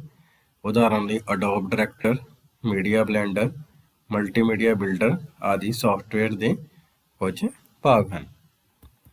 ਉਸ ਤੋਂ ਬਾਅਦ ਤੀਸਰਾ ਪ੍ਰਸ਼ਨ ਹੈ ਮਲਟੀਮੀਡੀਆ ਪ੍ਰੈਜੈਂਟੇਸ਼ਨ ਕੀ ਹੈ। ਇਸ ਨੂੰ ਬਣਾਉਣ ਲਈ ਹੇਠਾਂ ਲਿਖੀਆਂ ਗੱਲਾਂ ਦਾ ਧਿਆਨ ਰੱਖਣਾ ਚਾਹੀਦਾ ਹੈ। ਸੋ ਮਲਟੀਮੀਡੀਆ ਪ੍ਰੈਜੈਂਟੇਸ਼ਨ ਦੀ ਵਰਤੋਂ ਕਰਦੇ ਹੋਏ ਕਿਸੇ ਵਿਸ਼ੇ ਨੂੰ ਪ੍ਰਭਾਵਸ਼ਾਲੀ ਤਰੀਕੇ ਨਾਲ ਪੇਸ਼ ਕੀਤਾ ਜਾ ਸਕਦਾ ਹੈ। ਮਲਟੀਮੀਡੀਆ ਪ੍ਰੈਜੈਂਟੇਸ਼ਨ ਦੇ ਮੁੱਖ ਭਾਗ ਟੈਕਸਟ, ਸਾਊਂਡ, ਵੀਡੀਓ, ਐਨੀਮੇਸ਼ਨ ਅਤੇ ਤਸਵੀਰਾਂ ਆਦਿ ਹੁੰਦੇ ਹਨ। ਸੋ ਮਲਟੀਮੀਡੀਆ ਪ੍ਰੈਜੈਂਟੇਸ਼ਨ ਬਣਾਉਣ ਲਈ ਸਾਨੂੰ ਹੇਠਾਂ ਲਿਖੀਆਂ ਗੱਲਾਂ ਦਾ ਧਿਆਨ ਰੱਖਣਾ ਚਾਹੀਦਾ ਹੈ। ਇਸ ਵਿੱਚ ਟੈਕਸਟ ਘੱਟ ਤੋਂ ਘੱਟ ਰੱਖਣਾ ਚਾਹੀਦਾ ਹੈ, ਆਵਾਜ਼ ਦੀ ਕੁਆਲਿਟੀ ਵਧੀਆ ਹੋਣੀ ਚਾਹੀਦੀ ਹੈ, ਯੂਜ਼ਰ ਨੂੰ ਕੀਬੋਰਡ ਅਤੇ ਮਾਊਸ ਵਰਤਣ ਦੀ ਸਹੂਲਤ ਹੋਣੀ ਚਾਹੀਦੀ ਹੈ ਅਤੇ ਇਸ ਦਾ ਆਕਾਰ ਵੀ ਛੋਟਾ ਹੋਣਾ ਚਾਹੀਦਾ ਹੈ। ਅੱਗੇ ਸਾਡੇ ਕੋਲ ਚੌਥਾ ਪ੍ਰਸ਼ਨ, ਮਲਟੀਮੀਡੀਆ ਦੇ ਖੇਤਰਾਂ ਬਾਰੇ ਲਿਖੋ। ਸੋ ਮਲਟੀਮੀਡੀਆ ਦੀ ਵਰਤੋਂ ਬਹੁਤ ਸਾਰੇ ਖੇਤਰਾਂ ਵਿੱਚ ਕੀਤੀ ਜਾਂਦੀ ਹੈ। ਕੁਝ ਮਹੱਤਵਪੂਰਨ ਖੇਤਰ ਇਸ ਪ੍ਰਕਾਰ ਹਨ। ਪਹਿਲਾ ਹੈ ਮਲਟੀਮੀਡੀਆ ਦੀ ਵਰਤੋਂ ਸਿੱਖਿਆ ਦੇ ਖੇਤਰ ਵਿੱਚ ਕੀਤੀ ਜਾਂਦੀ ਹੈ। ਦੂਸਰਾ, ਮੈਡੀਕਲ ਸਾਇੰਸ ਵਿੱਚ ਮਨੁੱਖੀ ਸਰੀਰ ਦੇ ਮਾਡਲ ਬਣਾਉਣ ਲਈ ਮਲਟੀਮੀਡੀਆ ਦੀ ਵਰਤੋਂ ਕੀਤੀ ਜਾਂਦੀ ਹੈ। ਤੀਸਰਾ ਹੈ ਮਨੋਰੰਜਨ ਦੇ ਖੇਤਰ ਵਿੱਚ ਮਲਟੀਮੀਡੀਆ ਦੀ ਵਰਤੋਂ ਕੀਤੀ ਜਾਂਦੀ ਹੈ। ਚੌਥਾ ਹੈ ਰੇਲਵੇ ਸਟੇਸ਼ਨਾਂ, ਬੈਂਕਾਂ ਆਦਿ ਵਿੱਚ ਵੀ ਗ੍ਰਾਹਕਾਂ ਨੂੰ ਸੂਚਨਾ ਦੇਣ ਲਈ ਇਸ ਦੀ ਵਰਤੋਂ ਕੀਤੀ ਜਾਂਦੀ ਹੈ। ਪੰਜਵਾਂ ਹੈ ਦੂਰ ਦਰਾਡੇ ਬੈਠੇ ਵਿਅਕਤੀਆਂ ਨਾਲ ਫੇਸ ਟੂ ਫੇਸ ਗੱਲਬਾਤ ਕਰਨ ਲਈ ਵੀ ਇਸ ਦੀ ਵਰਤੋਂ ਕੀਤੀ ਜਾਂਦੀ ਹੈ। ਅੱਗੇ ਸਾਡੇ ਕੋਲ ਹੈ ਪਾਰਟ ਨੰਬਰ 7 ਦੀਆਂ ਖਾਲੀ ਥਾਵਾਂ ਭਰੋ, ਜਿਸ ਵਿੱਚ ਸਾਡੇ ਕੋਲ ਪਹਿਲਾ ਹੈ ਇੰਟਰਫੇਸ ਵਿੱਚ ਅਸੀਂ ਗ੍ਰਾਫਿਕਸ ਦੀ ਵਰਤੋਂ ਕਰ ਸਕਦੇ ਹਾਂ। ਸਾਡੇ ਕੋਲ ਦੇ ਆਪਸ਼ਨ ਹੈ GUI, CGUI, DOS ਜਾਂ ਵਿੰਡੋ। ਸਾਡੇ ਕੋਲ ਸਹੀ ਉੱਤਰ ਹੈ GUI ਇੰਟਰਫੇਸ ਵਿੱਚ ਅਸੀਂ ਗ੍ਰਾਫਿਕਸ ਦੀ ਵਰਤੋਂ ਕਰ ਸਕਦੇ ਹਾਂ। ਦੂਸਰੀ ਖਾਲੀ ਥਾਂ ਹੈ DOS ਇੱਕ ਡੈਸ਼ ਯੂਜ਼ਰ ਸਿਸਟਮ ਹੈ। ਸਾਡੇ ਕੋਲ ਦੇ ਆਪਸ਼ਨ ਹੈ ਸਿੰਗਲ, ਮਲਟੀਪਲ, 0 ਜਾਂ 2। ਸਾਡੇ ਕੋਲ ਸਹੀ ਉੱਤਰ ਹੈ DOS ਇੱਕ ਸਿੰਗਲ ਯੂਜ਼ਰ ਸਿਸਟਮ ਹੈ। ਤੀਸਰੀ ਖਾਲੀ ਥਾਂ ਹੈ DOS ਦਾ ਪੂਰਾ ਨਾਮ ਹੈ ਡੈਸ਼। ਸਾਡੇ ਕੋਲ ਦੇ ਆਪਸ਼ਨ ਹੈ ਡਾਟਾ ਆਪਰੇਟਿੰਗ ਸਿਸਟਮ, ਡਲ operating system, disk operating system ਜਾਂ ਡਿਵਾਈਸ ਆਪਰੇਟਿੰਗ ਸਿਸਟਮ। ਸਾਡੇ ਕੋਲ ਸਹੀ ਉੱਤਰ ਹੈ DOS ਦਾ ਪੂਰਾ ਨਾਮ ਹੈ ਡਿਸਕ ਆਪਰੇਟਿੰਗ ਸਿਸਟਮ। ਚੌਥੀ ਸਾਡੇ ਕੋਲ ਖਾਲੀ ਥਾਂ ਹੈ DOS ਇੱਕ ਉਦਾਹਰਨ ਹੈ ਡੈਸ਼ GUI, CGUI, CCLI ਜਾਂ CLI। ਸਾਡੇ ਕੋਲ ਸਹੀ ਉੱਤਰ ਹੈ DOS ਇੱਕ ਉਦਾਹਰਨ ਹੈ CGUI ਦੀ। ਪੰਜਵੀਂ ਸਾਡੇ ਕੋਲ ਖਾਲੀ ਥਾਂ ਹੈ ਕੰਪਿਊਟਰ ਦੀਆਂ ਕਮਾਂਡਾਂ ਨੂੰ ਟਾਈਪ ਕਰਨ ਦਾ ਇੱਕ ਐਂਟਰੀ ਪੁਆਇੰਟ ਹੈ। ਸਾਡੇ ਕੋਲ ਜੋ ਆਪਸ਼ਨ ਹੈ command prompt, common prompt, cursor ਜਾਂ ਬਲੈਕ ਸਕਰੀਨ। ਸਾਡੇ ਕੋਲ ਸਹੀ ਉੱਤਰ ਹੈ ਕਮਾਂਡ ਪ੍ਰੌਂਪਟ ਕੰਪਿਊਟਰ ਦੀਆਂ ਕਮਾਂਡਾਂ ਨੂੰ ਟਾਈਪ ਕਰਨ ਦਾ ਇੱਕ ਐਂਟਰੀ ਪੁਆਇੰਟ ਹੈ। ਉਸ ਤੋਂ ਬਾਅਦ ਸਾਡੇ ਕੋਲ ਸਹੀ ਗੱਲ ਦੱਸੋ। ਇੱਕ ਆਪਰੇਟਿੰਗ ਸਿਸਟਮ ਕੰਪਿਊਟਰ ਸਿਸਟਮ ਦੇ ਸਾਰੇ ਹਾਰਡਵੇਅਰ ਅਤੇ ਸੌਫਟਵੇਅਰ ਦਾ ਪ੍ਰਬੰਧ ਕਰਦਾ ਹੈ। ਸਹੀ। ਦੂਸਰਾ ਹੈ GUI ਅਤੇ CGUI ਅਲੱਗ-ਅਲੱਗ ਤਰ੍ਹਾਂ ਦੇ ਯੂਜ਼ਰ ਇੰਟਰਫੇਸ ਸਿਸਟਮ ਹਨ। ਸਹੀ।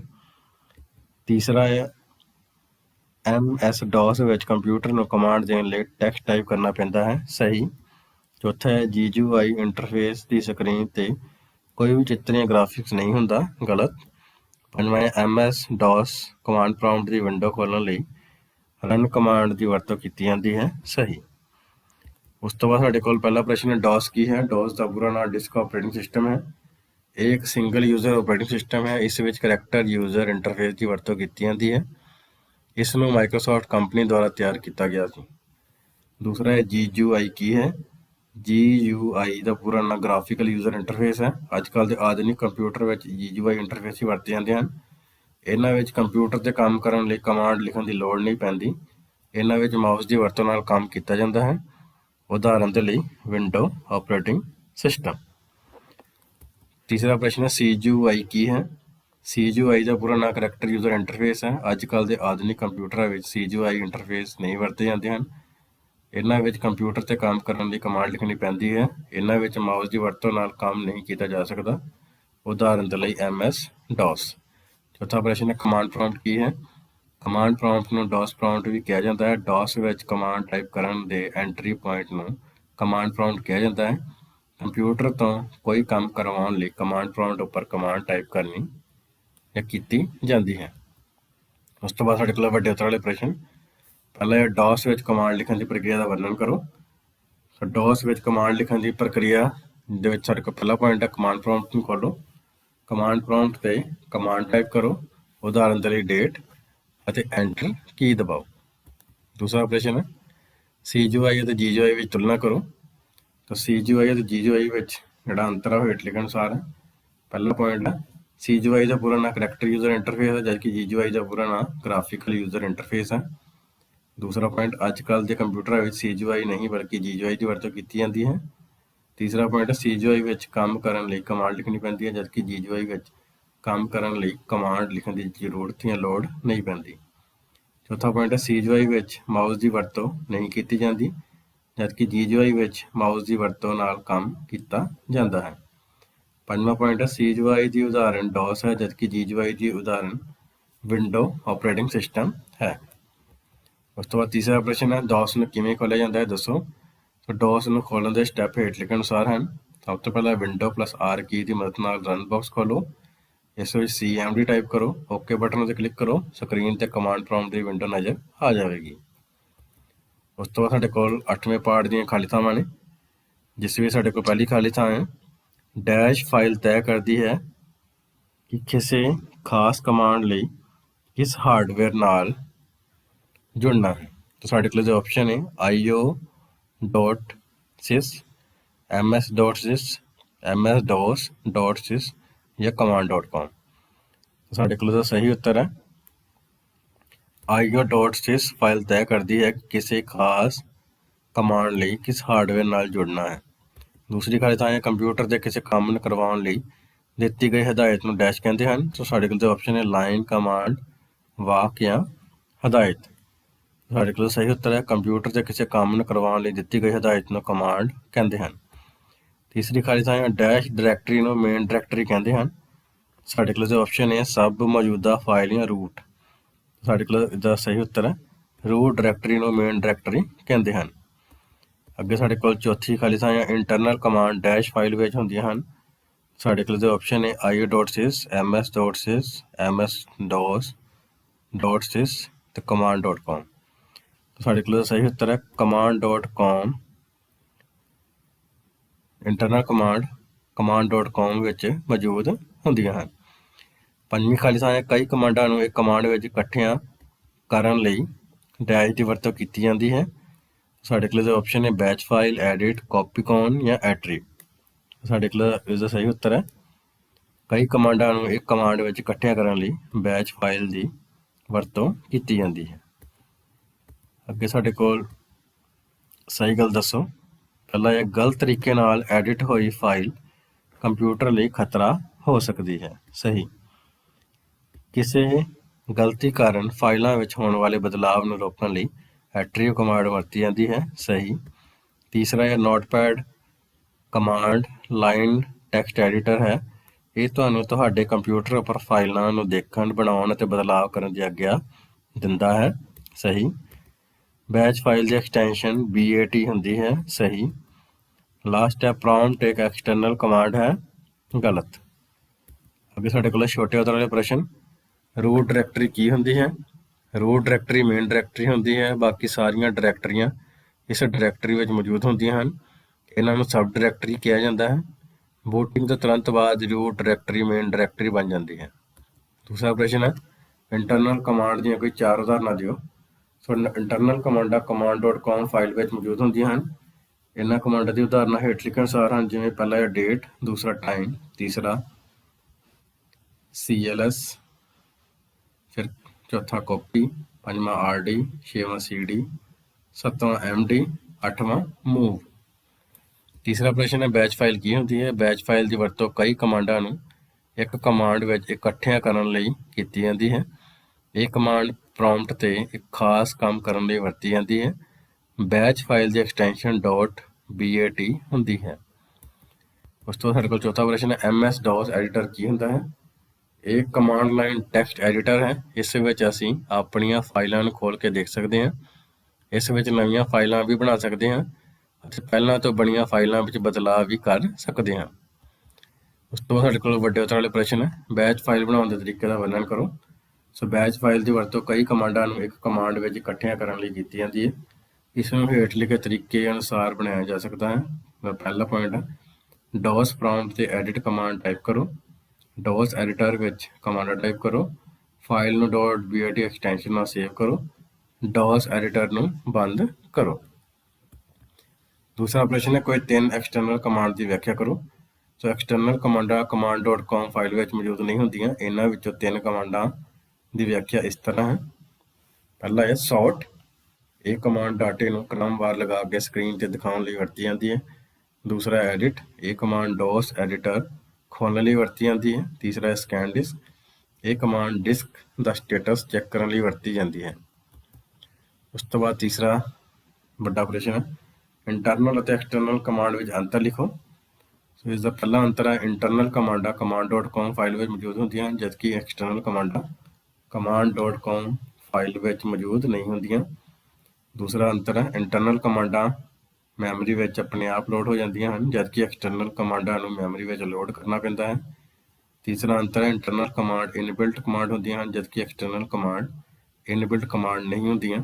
ਚੌਥਾ ਅੰਤਰ ਹੈ ਇੰਟਰਨਲ ਕਮਾਂਡਾਂ ਨੂੰ ਵਰਤਣ ਲਈ ਬਾਹਰੀ ਫਾਈਲਾਂ ਦੀ ਲੋੜ ਨਹੀਂ ਪੈਂਦੀ ਜਦਕਿ ਐਕਸਟਰਨਲ ਕਮਾਂਡਾਂ ਨੂੰ ਵਰਤਣ ਲਈ ਬਾਹਰੀ ਫਾਈਲਾਂ ਦੀ ਲੋੜ ਪੈਂਦੀ ਹੈ।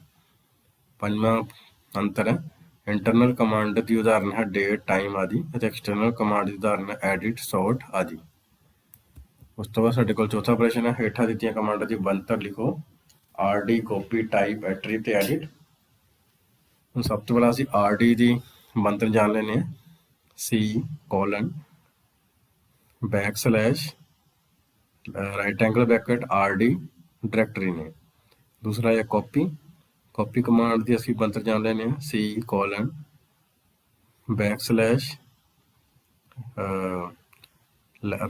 Right angle bracket copy source file name ਤੇ ਟਾਰਗੇਟ ਫਾਈਲ ਨੇਮ। ਉਸ ਤੋਂ ਬਾਅਦ ਹੈ ਟਾਈਪ ਦੀ ਵਰਤੋਂ ਕਰਨ ਦੇ ਲਈ C:\\, right angle bracket type file ਦਾ ਨੇਮ।